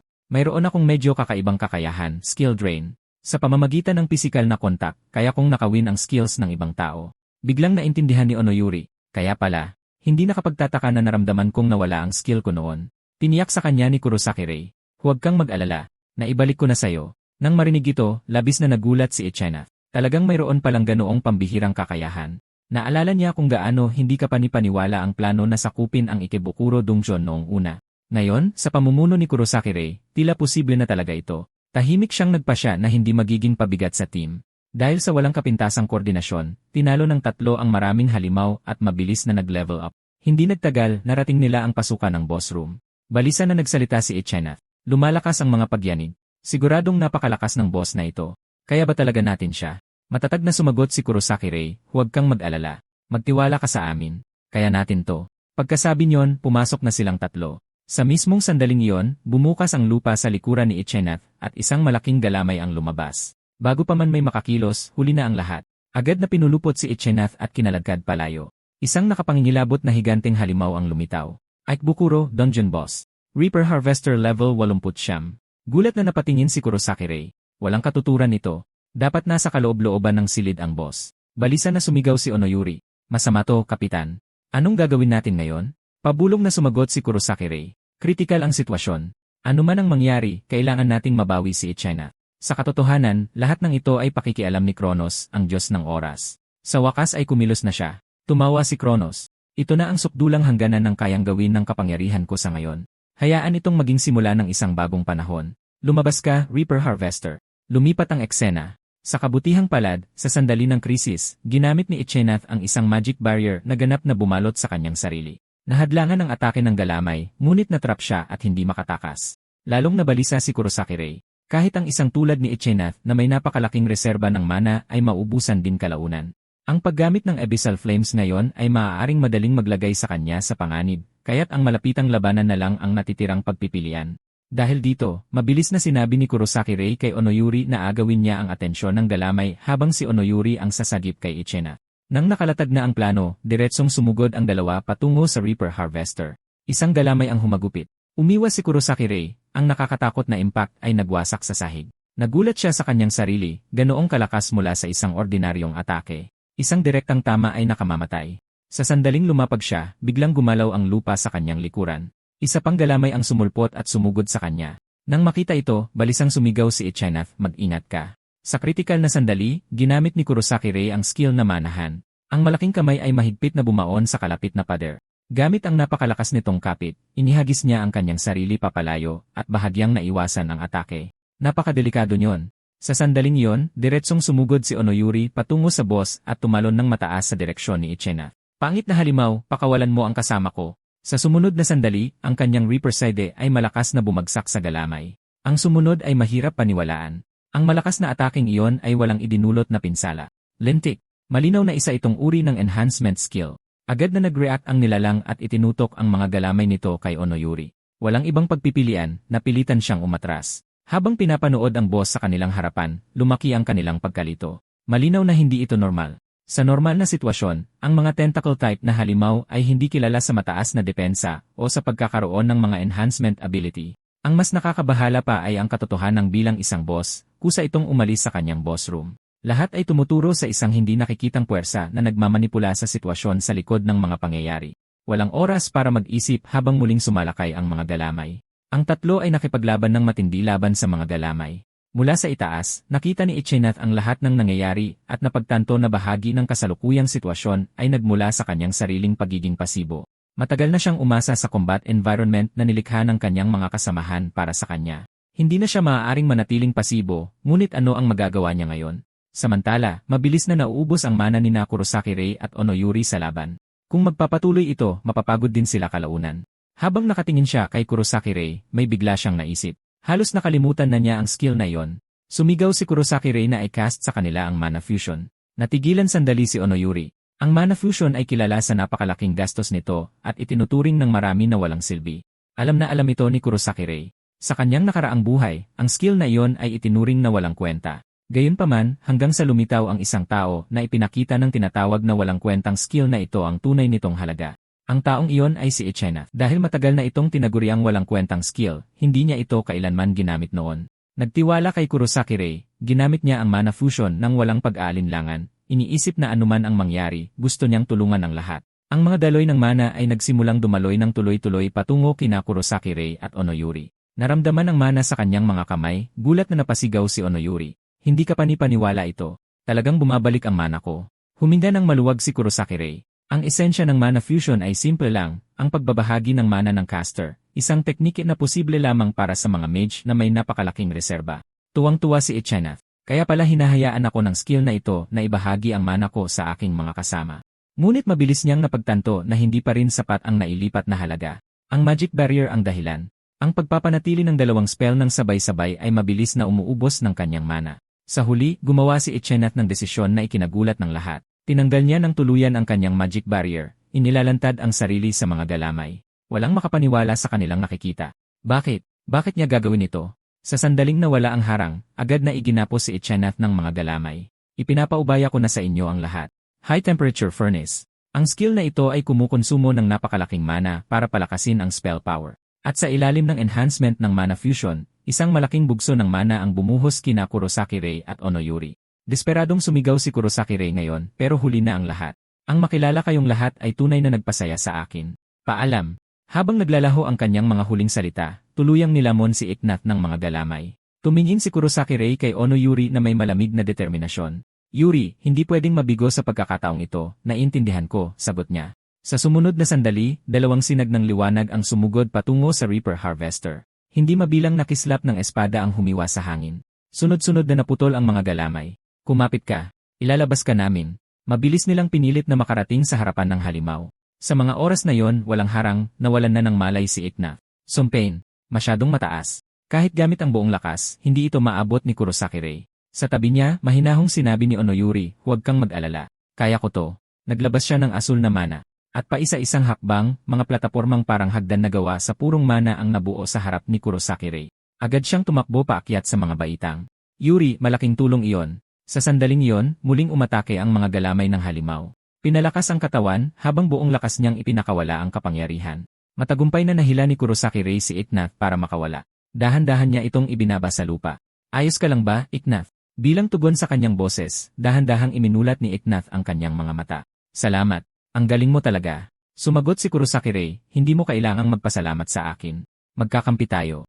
Nagmamadali ring lumapit si Onoyuri. Tama. Kung wala ang recovery magic mo, hindi kami abot. Niligtas mo ang lahat sa pamamagitan ng sarili mong pagsisikap. Nang marinig na kinilala ang kanyang kakayahan, buong puso nang umiti si Ichena. Ang natitira na lang ngayon ay patayin ang tunay na katawan ng nilalang. Ang mga naputol na galamay ay mabilis na bumabalik bago muling maglunsad ng marahas na pag-atake.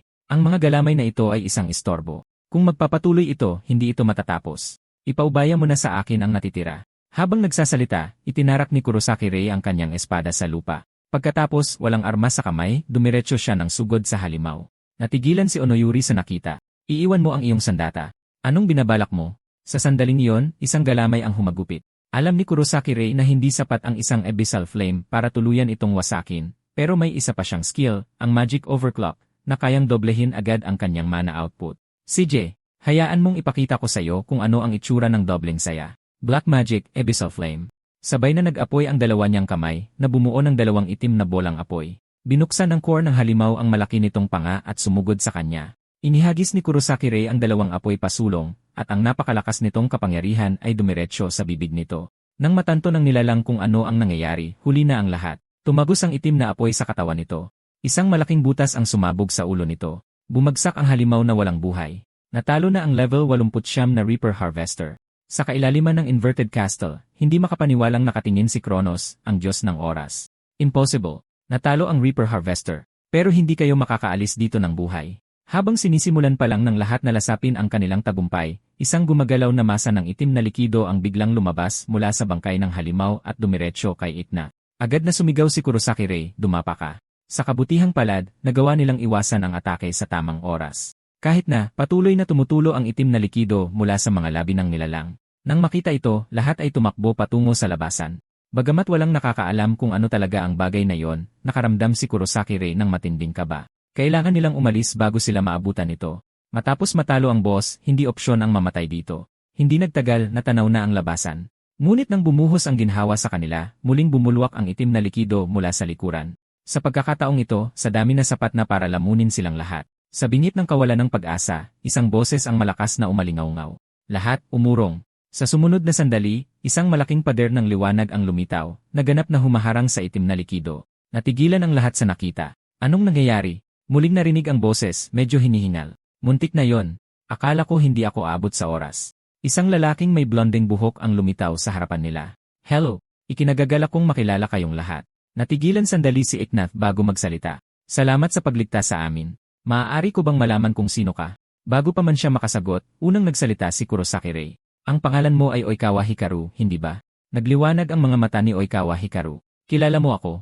Hindi ko inaasahan na sikat na pala ako. Nang marinig ang pangalan, lubos na nagulat si Iknath. Bago pumasok sa dungeon na ito, nabanggit na siya ni Kurosaki Rei, na balak sanang i-recruit para sa raid, hindi inaasahan na makikita siya rito. Mas malakas siya kaysa sa sinuman sa kasalukuyan, ang pinakamalakas na rank mage ng panahong ito. Sa nakaraang buhay, bilang pinakamakapangyarihang Yellow Mage, nakuha niya ang titulong Yellow Emperor. Ang kanyang mga yellow defensive abilities ay talagang napakalakas. Kung hindi siya nakialam kanina, lahat sana ay nalipol. Muling nagsalita si Oikawa Hikaru. Hindi ko inaasahan na makikita ko kayo pagdating ko. Sa anumang kaso, kumpleto na ang misyon ko. Hindi pa katagalan, ipinadala ako sa ibang dungeon dahil sa utos mula sa itaas. Pero habang nandoon ako, may biglaang tumawag sa akin at sinabing pumunta agad dito para sumaklolo. Naguluhan si Kurosaki Rei dito. Hindi siya kailanman tumawag sa kahit sino. Ang tanging taong nakakaalam tungkol sa kanilang operasyon ay si Hinata Rina, ang registrar. Kailangan niya siyang pasalamatan ng maayos pagbalik nila. Sa sandaling iyon, ibinaling ni Oikawa Hikaru ang kanyang tingin kay Kurosaki Rei. Ikaw ang nakatatandang kapatid ng Purple King, si Kurosaki Rei. Tama. Nang tawagin ng kausap ang kanyang pangalan, kitang-kita ang pagkagulat niya. Kilala mo ako? Sumagot si Oikawa Hikaru, narinig ko lang ang mga chismis tungkol sayo. Nang makita kita sa personal, napagtanto kong wala sa mga yon ang mapagkakatiwalaan. Sino ang mag-akala na ang isang tinaguriang bigo ng lahat ay matatalo ang pinakamalakas na boss sa ngayon? Ang itim na likido na gumagalaw kanina ay dahan-dahang naglaho, nag-iwan lamang ng isang itim na magic crystal. Pinulot ni Oikawa Hikaru ang kristal at sinabing, ngayon lang ako nakakita ng ganito kalaking kristal. May isip mo kung gaano kalakas ang boss na yon. Binabati kita. Sayo na yan ngayon. Inihagis niya ang itim na kristal, pagkatapos ay tumalikod ng walang pag-alinlangan. Inaasahan kong makita kung gaano kapalalakas. Pagdating ng araw na yon, mas magiging interesante ang mundong ito hanggang sa muli nating pagkikita. At ganoon na nga, hindi lang nila nalinis ang Ikebukuro Dungeon, kundi nakuha rin ang mahalagang Black Magic Crystal. Nang bumalik ang grupo sa Mage Association Hall dala ang kristal, nag-aalala ng naghihintay si Hinata Rina. Sa wakas, nakabalik na kayo. Nasaktan ba kayo? Ang tagal ninyong nawala. Nag-alala talaga ako. Ang dungeon na yon ay para sa mga adventurer na higit sa level 70. Ang panganib, nasa ibang level na yon. Kaya kamusta? Nalinis nyo ba ang mga lugar malapit sa pasukan? Inilagay niya ang itim na magic crystal sa counter at mahinahong sinabi, tuluyan naming nasakop ang dungeon. Nang marinig iyon, natigilan si Hinata Rina at ang mga nakapaligid na manonood. Ano? Kumalat ang balita sa internet sa isang iglap. Nagmadali ang mga malalaking media outlet na ibalita ito. Lahat ng miyembro ng Colorless Legion ay tumanggap ng mga panayam at nakatanggap si Iknath ng malaking halaga ng pera, sapat para sa pagpapagamot ng kanyang kapatid. Ang ganitong kalaking balita ay natural na nakita ng tatlo na pinamumunuan ni Isayama Myo. Hindi sila makapaniwala. Ang isang taong dati nilang inapakan ay naging bayani ng lungsod. Kasabay nito, umabot ang footage sa Purple King na si Kurosaki Kai sa kabila ng pagiging magkapatid. Nilamon siya ng galit sa nakitang tagumpay na yon. Habang kumakalat ang kanyang kasikatan, naging pampubliko ang lahat ng kanyang impormasyon at sinimulang tawagin ng mga netizen ang team na Colorless Legion. Ang pinakamahinang mga Colorless ay nalinis ang pinakamahirap na dungeon na kilala sa kasalukuyan. Habang tinitingnan ang dagsa ng mga mensahe sa kanyang telepono, bahagyang umiti si Oikawa Hikaru, gaya ng inaasahan ko, habang naglalakad sa kalsada. Hindi niya maiwasang tumingala sa langit. Salamat sa pagsisikap ng lahat, napigilan nila ang pagwawala ng Ikebukuro Dungeon, ngunit hindi pa rin ito sapat. Bago tuluyang maging itim ang Inverted Castle, kailangan nilang lumakas ng sapat para hamunin ang Diyos ng Oras. Makalipas ang 3 araw, bumalik ang Colorless Legion sa Mage Association Hall. Kinausap sila ni Hinata Rina. May isang misyon na kailangang gawin ng inyong team, ang pag-explore sa isang itinalagang dungeon. Ito ang inyong assignment. Lahat ng detalye ay nakalista sa loob. Sa normal na pagkakataon, ang mga dungeon raid ay hinihiling mismo ng mga mage. Ngunit may mga kaso tulad ni Oikawa Hikaru na pinipilit mag-explore ng mga partikular na dungeon. Malinaw na ang insidente sa Ikebukuro Dungeon ay nakakuha ng atensyon ng mga nasa itaas. Tumingin siya kay Hinata Rina at nagtanong, maaari ko bang malaman kung sino ang nagbigay ng misyon na ito? Walang magawang sumagot si Hinata Rina, pasensya na, pero wala akong otoridad na sabihin ang pagkakakilanlan ng nagbigay. Walang ibang pagpipilian, tinanggap ng team ang komisyon. CJ, muntik ko nang makalimutang banggitin, isang rank mage ang sasama sa inyo sa misyon na ito. Nagbago ang eksena pagdating nila sa pasukan ng itinalagang dungeon. Nang makita nila ang taong naghihintay na doon, lahat ay napatingin ng hindi makapaniwala. Ikaw, si Oikawa Hikaru iyon. Ngumiti siya. Nagulat. Mas maaga tayong nagkita kaysa sa inaasahan. Sabay nating sakupin ang dungeon ngayon. Pagkatapos pumasok sa dungeon, sa wakas ay nagsalita si Kurosaki Rei. Hindi ko kailanman naisip na makakasama kita sa isang team. Tumawa si Oikawa Hikaru. Sa totoo lang, alam ko na ito mula pa sa simula. Gusto ko lang kayong lahat sorpresahin. Inaasahan ko talaga ang kolaborasyon na ito. Tutal, ang buong mundo ay nakatingin sa atin ngayon. Habang pinapanood siya, awkward na sinabi ni Iknath, paano ko ba sasabihin ito? Talagang carefree type siya. Sumagot si Kurosaki Rei na may buntong hininga. Anuman, isa pa rin siyang rank mage. Sa sandaling iyon, biglang huminto si Oikawa Hikaru at lumingon. Siya nga pala, dapat ko kayong bigyan ng babala. Ang dungeon na ito ay may napakakomplikadong sistema ng mekanismo. Ayon sa intel na nakalap ko, isang malaking firewall ang humaharang sa daan papasok sa mas malalim na bahagi. Pero hanggat nandito ako, walang kwenta ang ganyang klaseng hadlang. Ipaubayan niyo na ang lahat sa akin. Sakto noon, isang kawan ng mga halimaw na uri ng insekto ang sumugod sa kanila. Isang perpektong pagkakataon para masaksihan ng lahat ang kapangyarihan ni Oikawa Hikaru. Ngunit sa kanilang pagkagulat, agad siyang nagtago sa likuran nila, nanginginig. Pasensya na dito. Ang mga insekto ang pinakamalaking kahinaan ko. Ipapasa ko na sila sa inyo. Napipi ang team. Anyar sa maalamat na powerhouse. Walang ibang pagpipilian, sila na mismo ang humarap sa mga halimaw. Itinaas ni Iknath ang kanyang kanang kamay. Skill, Fireball. Sumabog ang fireball ng tamaan ang isa sa mga halimaw. Sumugod din si Onoyuri. Kung ikukumpara sa mga kinalaban natin dati, wala lang ang mga to. Skill, Mana Conversion, Blue Flame Blade. Sa isang hagod, hinati niya ang halimaw sa dalawa. Mabilis na sumunod si Kurosaki Rei. Ako na ang bahala sa mga natitira. Skill, Ice Fire Spear. Isang sibat na gawa sa pula at asul na mana ang bumagsak sa kumpol at pinuksa ang mga natitirang kaaway sa isang iglap. Habang nagdiriwang ang grupo, si Oikawa Hikaru, na nagtatago sa sulok, ay napatingin ng may pagkamangha.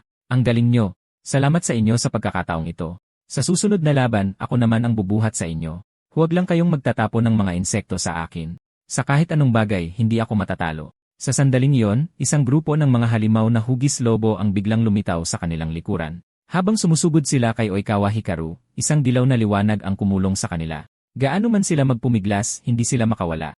Ilang laser beam ang tumama na tumagos agad sa 3 halimaw. Skill, Square Box. Kalmadong sinabi ni Oikawa Hikaru, relax lang. Ako nang bahala dito. Ang lugar sa paligid ng mga halimaw ay naging isang cube at patuloy na lumiit hanggang sa maging isang maliit na bloke na nahulog sa lupa. Ang nakita ay nagpatulala sa tatlo. Ito ba ang tunay na lakas ng isang shrunk na Yellow Emperor? Lumapit si Kurosaki Rei. Ano yung skill kanina? Habang tinitingnan ang cube sa kanyang kamay, sumagot si Oikawa Hikaru, tinatawag itong square box, isa sa mga espesyal kong kakayahan. Gumagana lang ito sa mas maliliit na target. Walang silbi ito laban sa malalaking halimaw, pero kapag nakulong na sila sa loob, madali na silang tapusin. Kapaki-pakinabang. Di ba? Tumango si Kurosaki Rei. Talagang kahanga-hangang skill. Siyempre, magpatuloy na tayo. Hindi nagtagal, narating nila ang firewall na binanggit sa impormasyon. Sobrang tindi ng init kaya imposible lumapit, pero humakbang si Oikawa Hikaru. Huwag kayong mag-alala. Ipaubayan niyo ito sa akin. Sa sumunod na segundo, isang malaking piramid ang lumitaw. Gamit ang isang pader ng liwanag, inihiwalay niya ang mga apoy. At ganoon na lang, ligtas silang nakalagpas sa firewall. Pagdating sa pasukan ng final boss room, tiningnan ni Kurosaki Rei ang iba. Handa na ba ang lahat? Pumasok na tayo at tingnan ang boss ng dungeon na ito. Nakaramdam si Oikawa Hikaru ng pananabik. Dito na talaga magsisimula ang lahat. Sabik siyang makita kung ang taong iyon ay talagang karapat-dapat sa kanyang pangalan. Pumasok ang grupo sa boss room kung saan nag-aalab na apoy ang pumuno sa lugar at ang init ay halos hindi na matiis. Sa sandaling iyon, isang malaking kuko ang biglang lumitaw sa kanilang harapan. Boss, Flame Garm level 68. Agad na binunot ni Kurosaki Rei ang kanyang espada at pumustura ng pakikipaglaban. Itinaas ng boss ang ulo nito habang nag-ipon ang nag-aalab na apoy sa itaas. Napagtanto kung ano ang mangyayari, binalaan ni Kurosaki Rei ang kanyang mga kasama na maghanda para sa depensa. Ngunit si Oikawa Hikaru ay nagsalita ng mahinahon mula sa likuran. Hindi na kailangan. Ipaubayan niyo sa akin ang depensa. Natapos mag-charge ang halimaw at isang dambuhalang bola ng apoy ang tumama sa kanila. Bago pa man tumama, isang pader ng liwanag ang lumitaw at ganap na hinarang ang atake. Patunay sa kanyang titulo bilang pinakamalakas na Yellow Emperor, kahit ang direktang atake mula sa isang boss ay madali niyang napigilan. Sumigaw si Oikawa Hikaru, umatake kayo ng walang pag-aalinlangan. Ako na ang bahala sa depensa. Sumagot si Kurosaki Rei, sige. Pababagsakin natin ang boss na ito. Mabilis niyang tinasa ang sitwasyon. Isa itong kaaway na napakabilis kumilos. Ang paggamit ng kanyang pinakamalakas na mahika ng padalos-dalos ay mag-aaksaya lang ng mana nang hindi tumatama. Nagpasya siyang subukan muna, sumugod siya at inutusan ng iba, kukunin ko ang atensyon niya. Maghanap kayong dalawa ng pagkakataon at umatake mula sa malayo. Agad silang tumugon. Skill, Limit Body Enhancement. Sa isang iglap, lumitaw si Kurosaki Rei sa harap mismo ng halimaw. Agad na tumugon ang boss, kinakalmot siya gamit ang mga kuko nito. Ngunit halos hindi nakailag si Kurosaki Rei sa tamang oras, at saka ibinagsak ang kanyang espada sa likod nito. Ngayon, skill, Scorching Stone Shot, skill, Blue Flame Blade, sabay-sabay na naglunsad ng atake sina Ichinath at Onoyuri.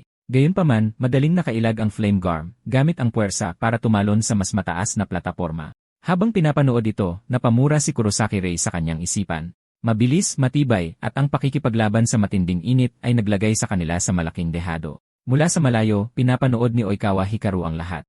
Sa ganitong takbo, mauubos ang kanilang lakas. Kurosaki Rei, paano niya malulusutan ang sitwasyong ito? May naisip siyang ideya. Humarap siya kina Ichinath at Onoyuri. Puntiryahin niyo ang mga paa niya. Pabagalin niyo lang siya. Walang problema. Ipaubaya mo sa amin. Sana gumana ang plano mo. Sabay silang gumamit ng spell. Unang naghagis si Onoyuri ng maraming blue flame blades na nagpatalsik sa boss mula sa plataporma nito at sinamantala ang pagkakataon. Pinalakas ni Ichinath ang kanyang mana gamit ang high temperature furnace, nagpatawag ng isang malaking scorching stone shot at direktang pinaputok ito sa flame garm. Ngunit nakailag pa rin ang boss dahil sa bilis nito. Ngunit sa mismong sandaling iyon, gaano man kabilis ang isang nilalang, mahirap magbago ng direksyon habang nasa ere. Sinamantala ni Kurosaki Rei ang maikling pagkakataon habang nasa ere. Tumalon ng mataas at binalutan ng ice element mana ang kanyang espada. Tanggapin mo to, skill, Frostsword. Ang dambuhalang talim ng yelo ay tumagos diretsyo sa katawan ng halimaw. At sa isang malakas na pagbagsak, bumagsak ang flame garm. Natalo na ang boss ng dungeon. Nanood si Oikawa Hikaru ng may ngiti ng kasiyahan. Pambihirang pagtutulungan. Tulad ng inilarawan sa ulat, isang asyang mage na may pambihirang talento. Gayunpaman, parang hindi pa niya ipinapakita ang kanyang buong lakas. Nang paalis na sana sila sa dungeon para mag-ulat, pinigilan sila ni Oikawa Hikaru. Sandali lang, hayaan niyong magsagawa ako ng isang maliit na pagsubok. Habang nagsasalita, ipinatawag niya ang skill na square box. Ang kahon na ito ay hindi lang para sa paghuli at pagpigil sa mga halimaw. Maaari din itong gamitin bilang kasangkapan sa pagsasanay. Pasensya na sa bigla ang hiling na ito. Gusto kong makita ang tunay mong potensyal. Gusto kong lumaban ka ng buong lakas at talunin ang nilalang sa loob. Makakasiguro ka, kung may mangyaring masama, agad ko itong isisil ulit. Siyempre, nasa sayo kung tatanggapin mo ang pagsubok na ito. Bagamat hindi lubos na naintindihan ni Kurosaki Rei ang intensyon ni Oikawa Hikaru, nagtiwala siyang wala itong masamang hangarin. Higit sa lahat, kailangan niya ng tunay na karanasan sa laban para lumakas. Kaya pumayag siya. Nang makumpleto ang paghahanda, itinaas ni Oikawa Hikaru ang kanyang kamay at binuksan ang square box. Isang bugso ng itim na ulap ang lumabas at dahan-dahang nag-ipon upang maging isang hugis taong anino. Habang nakatabi, nanood si Oikawa Hikaru ng may pananabik, iniisip sa sarili, ang nilalang na ito ay maaaring magbago ng anyo batay sa takot ng kalaban. Ano kaya ang lilitaw? Hindi nagtagal, tuluyan nang nabuo ang figura. Si Kronos, ang Diyos ng Oras. Ang nakita ay nagdulot ng gulat kay Kurosaki Rei. Paanong naging siya? Walang sinuman sa mga naroroon ang nakakita sa nilalang na ito dati. Tahimik na nangatwiran si Oikawa Hikaru. Ngayon lang ako nakakita ng humanoid na halimaw at ang presensya nito ay hindi pangkaraniwan. Dahil ito ay manifestasyon ng isang training construct, ibig sabihin ay nakaharap na ni Kurosaki Rei ang isang katulad nito dati. Tinitigan ni Kurosaki Rei ang figura ng hindi makapaniwala. Alam niyang hindi ito ang tunay na Diyos ng Oras, ngunit ang bigat ng presensya nito ay nakakatakot at pamilyar. Nagbalik ito ng mga alaala mula sa kanyang nakaraang buhay. Ang mapanuyang tingin, ang paraan ng pagtrato sa mga tao na parang mga insekto. Sa lohika, dapat ay nasa loob pa rin ng inverted castle ang nilalang na yon, hindi makakalabas hanggat hindi ito ganap na nagiging itim. Ang nasa harap niya ngayon ay isang imitasyon lamang. Ngunit si Kurosaki Rei ay hindi na ang duwag na tao na tulad ng dati. Determinado na putulin ang kanyang takot, iwinasiwas niya ang kanyang espada kay Kronos, ngunit madali itong naharang ng isang pulang-pulang talim. Gaya ng inaasahan, kahit isang replika ay hindi madaling kalaban. Skill, Limit Body Enhancement. Nagpakawala si Kurosaki Rei ng isang malakas na hiwa na nagpatalsik kay Kronos patras. Sa sandaling iyon, nabawi ng figura ang balanse nito sa isang tingin lang. Ang malaking bato sa likod ni Kurosaki Rei ay ganap na nabutas. Natulala ang tatlong nanonood. Anong klaseng atake yon? Wala man lang nakikitang shockwave at naiwasan pa niya ito. Nayanig din si Kurosaki Rei. Ang imitasyong ito ay perpektong ginaya ang mga kakayahan ng Diyos ng Oras mula sa kanyang nakaraang buhay. Kung hindi niya ibubuhos ang lahat, imposible ang tagumpay. Agad niyang ginamit ang ice magic, binalutan ng yelo ang kanyang espada at sumugod dala ang nagyayelong talim. Sa kanyang pagtataka, ang atake ay walang epekto. Maging ang yelo sa talim ay agad na naglaho. Impossible. Habang bahagyang umingiti si Kronos, tumalsik si Kurosaki Rei ng ilang dosenang metro sa isang atake lang. Kung ang mga karaniwang atake ay walang epekto, paano niya lalabanan ang kalaban na ito? Habang pinapanood ang nangyayari, nabalisa si Ichena. Ginoong Oikawa, hindi ba nagiging delikado na ito? Naging seryoso ang ekspresyon ni Oikawa Hikaru. Nga, lumagpas na ito sa aking inaasahan. Dito nagtatapos ang pagsubok. Habang nagsasalita, sinubukan ni Oikawa Hikaru na isil ang anino pabalik sa kahon, ngunit sa hindi inaasahan, nabigo ang seal. Nagtatakang nagtanong si Onoyuri, anong problema? Bakit hindi mo ito sinisil? Sumagot si Oikawa Hikaru, ginagawa ko. Pero tinatanggihan ito ng anino. Hindi ko na mapilit ang seal. Natigilan sa gulat ang grupo. Hindi pa ito nangyari dati. Mula nang makabisado ang skill na ito, hindi pa nakaranas ng ganitong sitwasyon si Oikawa Hikaru. Kurosaki Rei, anong klaseng halimaw ang nilalabanan mo? Sumugod sina Ichenath at Onoyuri. Tutulungan ka naming harapin yan. Gaano man ito kalakas, hindi ito mananalo laban sa ating lahat. Ngunit bago pa sila mabalaan ni Kurosaki Rei, nagcast na sila ng kanilang mga spell, skill, Flame Burst. Skill, Reaper Sida. Pinalakas ni Ichenath ang burst power ni Onoyuri at sumugod si Onoyuri na nakataas ang Reaper Sida. Tulad ng dati, naglaho ang Reaper Sida sa sandaling dumampi ito kay Kronos. Hindi pa man namamalayan ni Onoyuri ang nangyari, tumalsik na siya dahil kay Kronos at bumagsak diretsyo kay Ichena. Ang lakas ng impact ay nagpabagsak sa kanilang dalawa sa pader sa likuran. Lumapit si Oikawa Hikaru, mabigat ang kanyang boses. Kurosaki Rei, taos puso akong humihingi ng paumanhin sa paglala ng sitwasyong ito. Ngunit makakasiguro ka, anuman ang mangyari, tatalunin ko ang nilalang na ito. Skill, Binding Magic.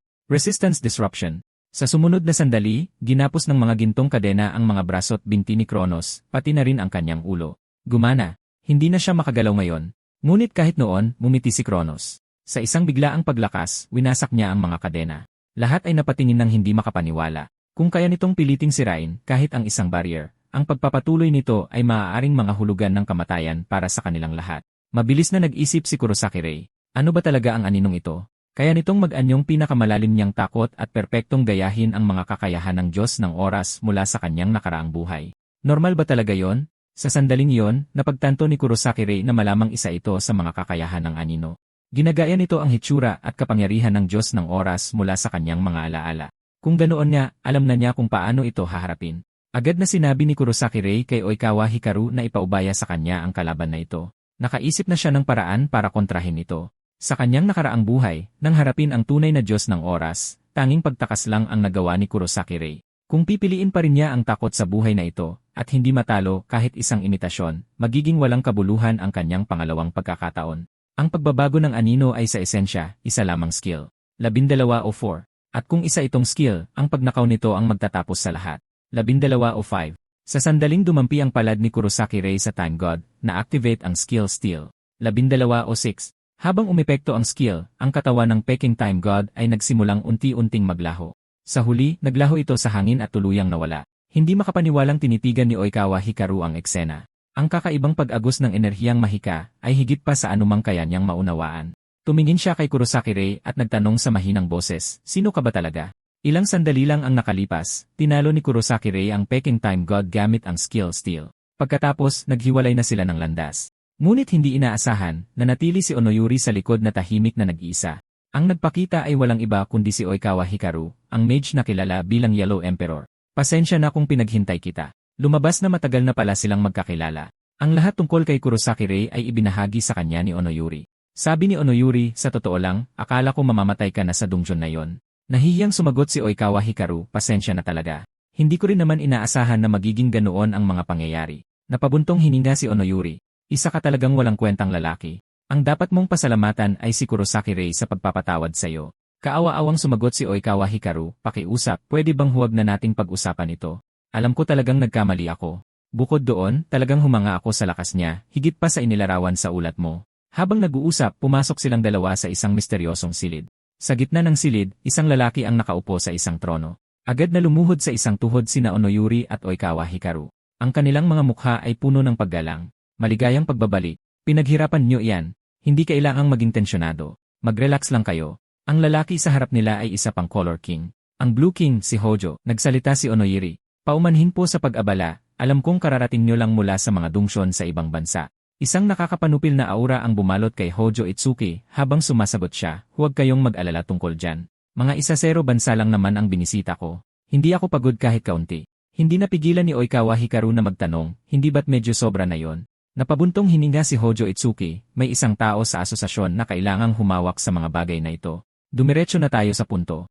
Narinig kong na-clear ninyo ang Ikebukuro Dungsyon kasama ang isang batang lalaki. Isa yang high-level na dungsyon na kamakailan lang lumitaw. Karaniwan, kailangan ng 1-0 elite na mage na nagtutulungan. Sabihin niyo sa akin ang tungkol sa batang nagngangalang Kurosaki Rei." Isinalaysay ng dalawa ang lahat ng kanilang nalalaman. Pagkatapos, sinabi ni Oikawa Hakuru, "Sa totoo lang, nagulat ako habang pinapanood siyang lumaban. Dapat ay nasa rank na ang lakas niya, tulad ko, posibleng mas malakas pa." Napaisip ang Blue King. Kahanga-hanga ang kanyang galing sa laban, ngunit ang pinaka-interesado ako ay ang skill na kayang magnakaw ng kakayahan ng kalaban. Ngayon lang ako nakarinig ng ganyang klaseng sirang kapangyarihan. Habang mas marami akong naririnig, mas lalo akong nagiging interesado kay Kurosaki Rei. Maaari ko bang hilingin sa inyong dalawa ang isang pabor? Samantala, dumating sina Kurosaki Rei at Iknat sa Mage Association Hall para i-report ang pag-clear ng donjon. Sinabi ni Onoyuri na hindi siya makakarating, kaya silang dalawa lang ang naroroon. Sa sandaling makita sila ni Hinata Rina, sumigaw siya, "Kurosaki Rei, sa wakas nandito ka na. Anong ginawa mo ngayon? Ang Blue King mismo ang nagpatawag sa'yo. Pumunta ka kaagad." Natigilan si Kurosaki Rei. "Nagbibiro ka, di ba?" Nagbago ang eksena habang sina Kurosaki Rei at Iknath ay pumasok sa hall ng Blue King. Ang lalaki sa harap nila ay walang iba kundi ang maalamat na Blue King, si Hojo Itsuki. Sa nakaraang buhay niya, tinawag siyang hari ng mga kulay, ang pinuno sa lahat ng mga Color King. Siya rin ang pinakadakilang idolo ni Kurosaki Rei.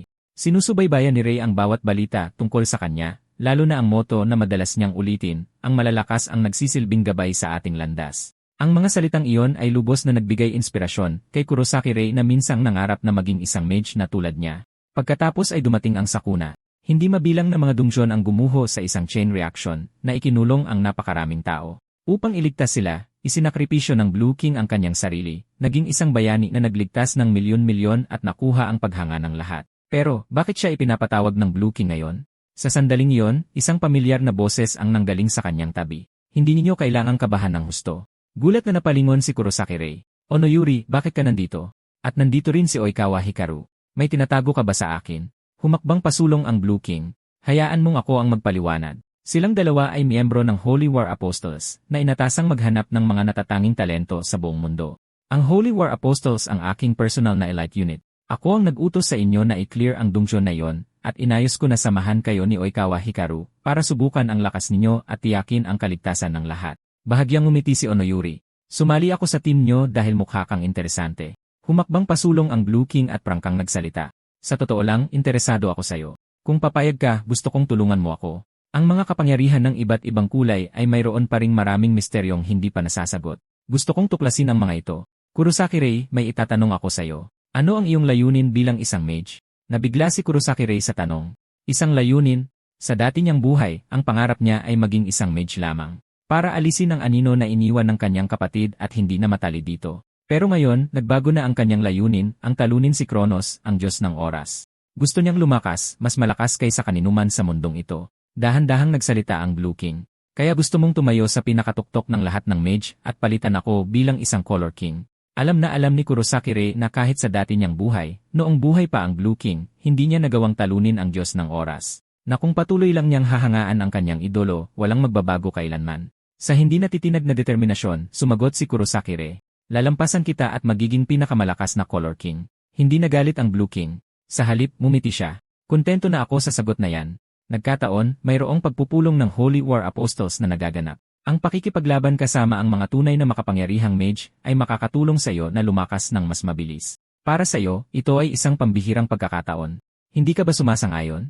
Nagulat si Kurosaki Rei sa imbitasyon, ngunit alam niyang tama ang Blue King. Ang pinakakulangan niya ngayon ay ang pagkakataong makasalamuha ang mga top-tier na mage. Walang pag-aalinlangan, tinanggap niya ito. Habang bumubukas ang mga pinto ng conference room, pumasok si Kurosaki Rei. Ang sumalubong sa kanya ay ang elite personal na puwersa ng Blue King, ang Holy War Apostles. Ang Holy War Apostles ang sentro ng kapangyarihan ng Blue King. Sa dati niyang buhay, bawat isa sa kanila ay isang nilalang na tinitingala lamang ni Kurosaki Rei. Ngayon, inimbitahan siya na dumalo sa kanilang pulong. Isa sa kanila ang sumulyap kay Kurosaki Rei at mumiti ng mapanukso. Akala ko pa naman may espesyal sa bagong dating na ito. Bata lang pala. Ang nagsasalita ay isa sa mga apostol, si Song Qiao. Sa sandaling iyon, humakbang pasulong ang babaeng may twin tail, si Shirai. Ang kapal naman ng mukha mong sabihin yan. Hindi ka naman gaanong mas matanda sa kanya. Pabalang na sumagot si Song Xiao, tigilan mo na nga. Sasabihin ko kung ano man ang gusto ko. Mula sa gilid, sumabat si Yashiro na may kasamang tawa. Song Xiao, huwag kang masyadong magalit. Papayuhan kitang hinaan mo ang mga walang kwentang provokasyon na yan. Ang kukulit ninyo. Pagkatapos ay pinangunahan ni Oikawa Hikaru ang lahat sa loob. Kurosaki Rei, maupo na kayong lahat. Ipaliwanag ko ang hiling ng Blue King. Isang holographic light screen ang lumitaw sa gitna ng silid. Sa pagkakataong ito, kailangan nating i-clear ang dalawang dungeon. Pareho silang high difficulty na dungeon na may recommended level na higit sa 65. Kaya hahatiin natin sa dalawang team at sabay nakikilos. Si Yashiro, Shirai, Dong, at ako ang hahawak sa Makahari Dungeon. Ang tama dungeon ay itatalaga sa team ni Kurosaki Rei at kay Song Xiao. Sa sandaling tinawag ang kanyang pangalan, napatayo si Song Xiao. Bakit ako? Senior Oikawa. Maaari mo bang ipaliwanag kung bakit ganito ang pagkakahati ng mga team? Nagsalita si Onoyuri mula sa gilid. Ano, hindi ka sumasang-ayon sa mga takdang gawain ng team? Galit na sumagot si Song. Hindi ba't halata naman? Napabuntong hininga si Oikawa Hikaru. Hindi ba't naipaliwanag na ito sa'yo? Si Kurosaki Rei ay isang mage na gumagamit ng 3 kulay ng mana. Humalakhak ng mapanukso si Song Qiao. E ano ngayon kung kaya niyang gumamit ng maraming kulay? Hindi ibig sabihin niyan na malakas siya. Ang kanyang kapatid ang perpektong halimbawa. Nagulat si Kurosaki Rei. Kilala mo ang kapatid ko. Mapanuksong sumagot si San Xiao, isa ka talagang walang alam na kuya. Hindi mo ba alam? Ang kapatid mo ay dating isa sa mga Holy War Apostles, na kilala sa mundo bilang Purple King, pero sa amin, siya ang pinakamahina. Naalala ni Kurosaki Rei ang sinabi ni Onoyuri noong una silang magkita, na walang espesyal sa Purple King. Mumisi si Song Qiao, kaya ang pagkakaroon ng maraming kulay na mana ay hindi nagpapatunay ng anuman. Narinig kong na-clear mo ang Ikiguro Dungeon at gumawa ka ng ingay. Huwag mong isipin na hindi ko alam. Ang totoo ay iniligtas ka ni Oikawa Hikaru sa huli. Kaya kung mahina ka, huwag kang haharang-harang. Dahil doon, sumigaw sa galit si Isenov. Hayop ka. Mas malakas si Kurosaki Rei kaysa sa inaakala mo. Hanggat hindi mo nakikita ng sarili mong mga mata, huwag kang basta-basta maghusga. Nang makitang ipinagtanggol siya ni Isenov, tunay na naantig si Kurosaki Rei. Si Song Xiao, na napatahimik ng isang babae, ay nawala ng masabi. Sa huli, iwinagayway niya na lang ito ng walang pasensya. Sige na. Tatanggapin ko na ang misyon. Nagsalita na rin si Oikawa Hikaru. Dahil wala namang tumututol na pagkasunduan na. Naway magtagumpay kayong lahat sa pag-clear ng dungeon. At Sanxiao, alam kong hindi ka pa rin kontento kay Kurosaki Rei. Kung gayon, gamitin mo ang sarili mong mga mata at tingnan mo mismo. Hindi mo na kailangang sabihin sa akin. Plano ko na rin namang gawin yon. At ganoon na nga, umalis na ang lahat sa meeting room. Samantala, malalim ang iniisip ni Kurosaki Rei para talunin ang Diyos ng oras, si Kronos. Ang pag-asa sa sarili niyang lakas ay malinaw na hindi sapat. Kakailanganin niyang bumuo ng isang tunay na makapangyarihang team. Pagbabago ng eksena. Dumating ang grupo sa Tama Dongjon. Kapansin-pansin ang dami ng mga halimaw dito at malinaw na papalapit sila sa grupo. Lahat manatiling alerto. Noong iaayos na sana ni Kurosaki Rei ang kanilang pormasyon, humalakhak si Song Qiao at mag-isang sumugod. Skill, burn. Agad na binalot ng apoy ang mga kamao ni Song Qiao.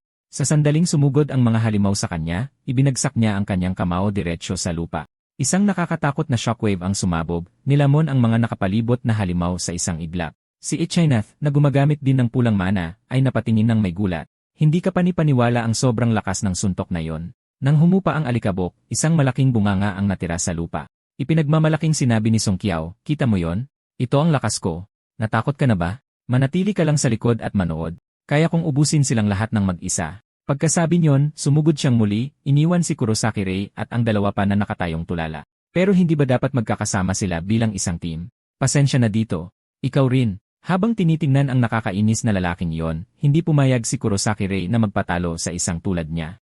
Dahil doon, sumugod siya ng mag-isa, iniwan ang dalawang babae na nakatulala sa gulat. Hindi niya talaga maintindihan ang mga lalaking tulad nito. Bawat isa ay mas palaban kaysa sa isa. Nang sumali si Kurosaki Rei, ang grupo ng mga halimaw ay naubos sa nakakagulat na bilis. Lumingon si Song Qiao at sinabing, "Bata, hindi masama ang mga galaw mo. Pero tingnan natin kung makakasabay ka sa akin mula ngayon." Ganoon na lang, ang mga kawawang halimaw ay mabilis na pinagpapatay nilang dalawa. Samantala, wala nang nagawa sina Ichinath at Onoyuri kundi pagmasdan ang magulong labanan ng hindi makapaniwala. Biglang nagsalita si Onoyuri. Hindi sila kapanipaniwala. Walang tigil nilang tinutulak ang isa't isa, parehong ayaw magpatalo. Pero, tanga si Song Qiao dahil ang one-on-one combat ang pinakamahina niyang larangan. Ang mahika niya ay espesyal para sa pagpapalawak ng malalaking atake sa isang bagay na malaya niyang makokontrol. Kaya naman halos hindi siya matalo laban sa mga grupo ng kalaban. Sa mga panahong ito, ang mga top-tier na mage ay halos hinuhusgahan sa dami ng halimaw na kanilang napatay, pero nakakasabay sa kanya si Kurosaki Rei. Mukhang hindi ko pa siya lubusang naiintindihan. Hindi nagtagal, nakarating ang grupo sa pasukan ng boss room. Kahit si Ichinath, na halos walang ginawa, ay natulala. 10 minuto, iyon lang ang kinailangan para makarating sa boss room. Hindi ba't sobrang bilis nyon? Kasabay nito, may naramdamang kakaiba si Kurosaki Rei. Habang nakikipagkumpetensya kay Song Qiao sa pagpatay ng halimaw, tila mas malakas siya kaysa karaniwan, isang pakiramdam na hindi pa niya naranasan noon. Di nagtagal, itinulak pa bukas ang malaking pinto. Sa loob ay isang silid na wasak na wasak. Agad silang binalaan ni Kurosaki Rei, "Maging alerto kayo. Maaaring lumitaw ang boss anumang oras." Sa sandaling iyon, isang itim na globo ang biglang lumitaw sa itaas nila. Anong klaseng halimaw ito? Lahat maghanda sa laban. Sa sumunod na sandali, napunit ang pader ng boss room at ilang halimaw ang hinila papasok.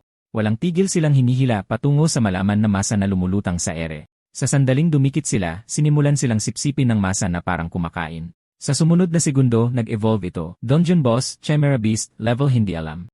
Napasinghap si Ichinath. Sinisipsip nito ang ibang mga halimaw. Gulat na gulat din si Kurosaki Rei. Malinaw na lumalakas ang boss na ito sa pamamagitan ng paglamon sa iba. Sa kanyang nakaraang buhay, hindi pa nakarinig si Kurosaki Rei ng isang halimaw na tulad nito. Agad niyang binalaan ng iba, "Mag-ingat kayo. May mali sa nilalang na ito." Pero hindi pinansin ni Song Qiao at inactivate ang burn. Kinuyom ang kanyang kamao, lumundag siya diretsyo sa halimaw. Masyadong mabilis para mapigilan siya ni Kurosaki Rei. Sumigaw si Song Qiao ng may pananabik. Sa labanan, kung sino ang unang umatake ang siyang panalo. Tanggapin mo to. Nagdulot ng malaking pagsabog ang suntok. Sa sumunod na sandali, natigilan sa gulat si Song Qiao. Ang kanyang atake ay ganap na naharangan ng isa sa mga braso ng halimaw. Kasabay nito, ang isa pa nitong braso ay humampa sa kanya sa nakakatakot na bilis. Sa layong iyon, walang pagkakataon si Song Qiao na umilag. Sa kritikal na sandali, agad inactivate ni Kurosaki Rei ang manahan. Sa sandaling bumagsak ang kamao ng boss, hinila niya si Song Qiao papalayo sa panganib. "Song Qiao, ayos ka lang?" tanong ni Kurosaki Rei. Naggalit ng ngipin si Song Qiao. "Lintik, ang maligtas ng isang baguhan na tulad mo. Ito ay habambuhay na kahihiyan." Sa sandaling iyon, may napansin si Kurosaki Rei na kakaiba. Hinawakan ng boss ang nasugatang braso at tuluyan itong pinunit. Ang malupit na tanawin ay nagpadala ng kilabot sa kanyang likuran. Ang naputol na laman ay agad nagsimulang gumalaw-galaw. Sa sumunod na segundo, isang bagong-bagong braso ang muling nabuo. Kasabay nito, nagsimulang mag-ipon ng enerhiya sa paligid ng ulo ng halimaw. Agad nakaramdam ng panganib si Kurosaki Rei. Lahat kayo umalis na ngayon, sigaw niya. Isang malaking pagsabog ng enerhiya ang pinakawalan sa kanila sa sandaling magsalita siya. Halos hindi nagawang umiwas ng grupo sa magkabilang panig. Isang mushroom cloud ang sumabog sa gitna ng silid, ang shockwave ay kumalat papalabas. Kahit si Ichinath ay marahas na naitapon sa gilid. Nang humupa ang alikabok, isang wasak na bunganga na lang ang natira. Sinabi ni Song Qiao nang hindi makapaniwala, kung direktang tumama iyon sa atin, patay na tayo. Ang magandang balita ay mukhang hindi nito kayang paulit-ulit na gawin ang ataking iyon. Agad naghanda ng atake si Onoyuri. Kung gayon, tapusin na natin ito ngayon, Blue Flame Blade. Maraming asul na talim ng apoy ang tumama sa halimaw. Lahat ng iyon ay hinarangan ng katawan nito. Ang mga normal na atake ay walang epekto. Napakunot noo si Kurosaki Rei. Kung magtatagal ito, darating muli ang energy blast na yon. Ang core ay protektado ng napakaraming braso. Halos imposible ang mga direktang tama. Iisa na lang ang natitirang pagpipilian, ay buff si Song Qiao. Sumigaw si Kurosaki Rei kay Ichinath. Halatang ayaw niya. Pero pagkatapos ng paulit-ulit niyang pakiusap, nag-atubili niyang inactivate ang high temperature furnace. Naramdaman ni Song Qiao ang nakakapasong mana na dumaloy sa kanyang katawan. Sumabog ang kapangyarihan mula sa kanyang kalooban. 1383, walang oras. Sumigaw si Kurosaki Rei, tamaan mo ang core. Alam ko. Umungol si Song Qiao, sumugod pasulong na nababalot ng apoy. Naramdaman ng boss ang banta at inilihis ang lahat ng braso nito para harangin, burning detonation. Ang lakas ngayon ay ilang beses na mas malaki kaysa dati. Ngunit sa kanyang pagkasindak, sinira lang nito ang mga braso ng halimaw. Kasabay nito, nagsimulang mag-charge muli ang boss. Naggalit ng ngipin si Song Qiao. Lintik, muntik na tayo. Ito na ba ang katapusan? Sa sandaling iyon, nilampasan siya ni Kurosaki Rei ng mahinahon. Magaling na trabaho. Ako na ang bahala rito. Abyssal Flame. Bumuo si Kurosaki Rei ng isang itim na bola ng apoy at sumugod diretsyo sa core ng halimaw. Napatingin si Song Qiao nang hindi makapaniwala. Itim na mana, isang uri ng kapangyarihan na hindi pa niya naririnig. Sa eksaktong sandali, malapit nang magpaputok ang energy cannon ng halimaw. Tumama ang Abyssal Flames ng direkta sa core, ang mapanirang lakas nito ay tumagos. Ganoon lang, tinalo ni Kurosaki Rei ang boss ng Dongjon. Ang kanyang itim na mana ay ganap na nalantad. Tiningnan siya ni Song Qiao nang may pananabik, iniisip sa sarili na ang hindi pa nakikitang kadiliman ay may mapanirang kapangyarihan na higit pa sa akin. At higit pa riyan, kahit sa gitna ng laban, nanatiling tumpak ang kanyang paghatol. Ang lalaking ito ay hindi pangkaraniwan.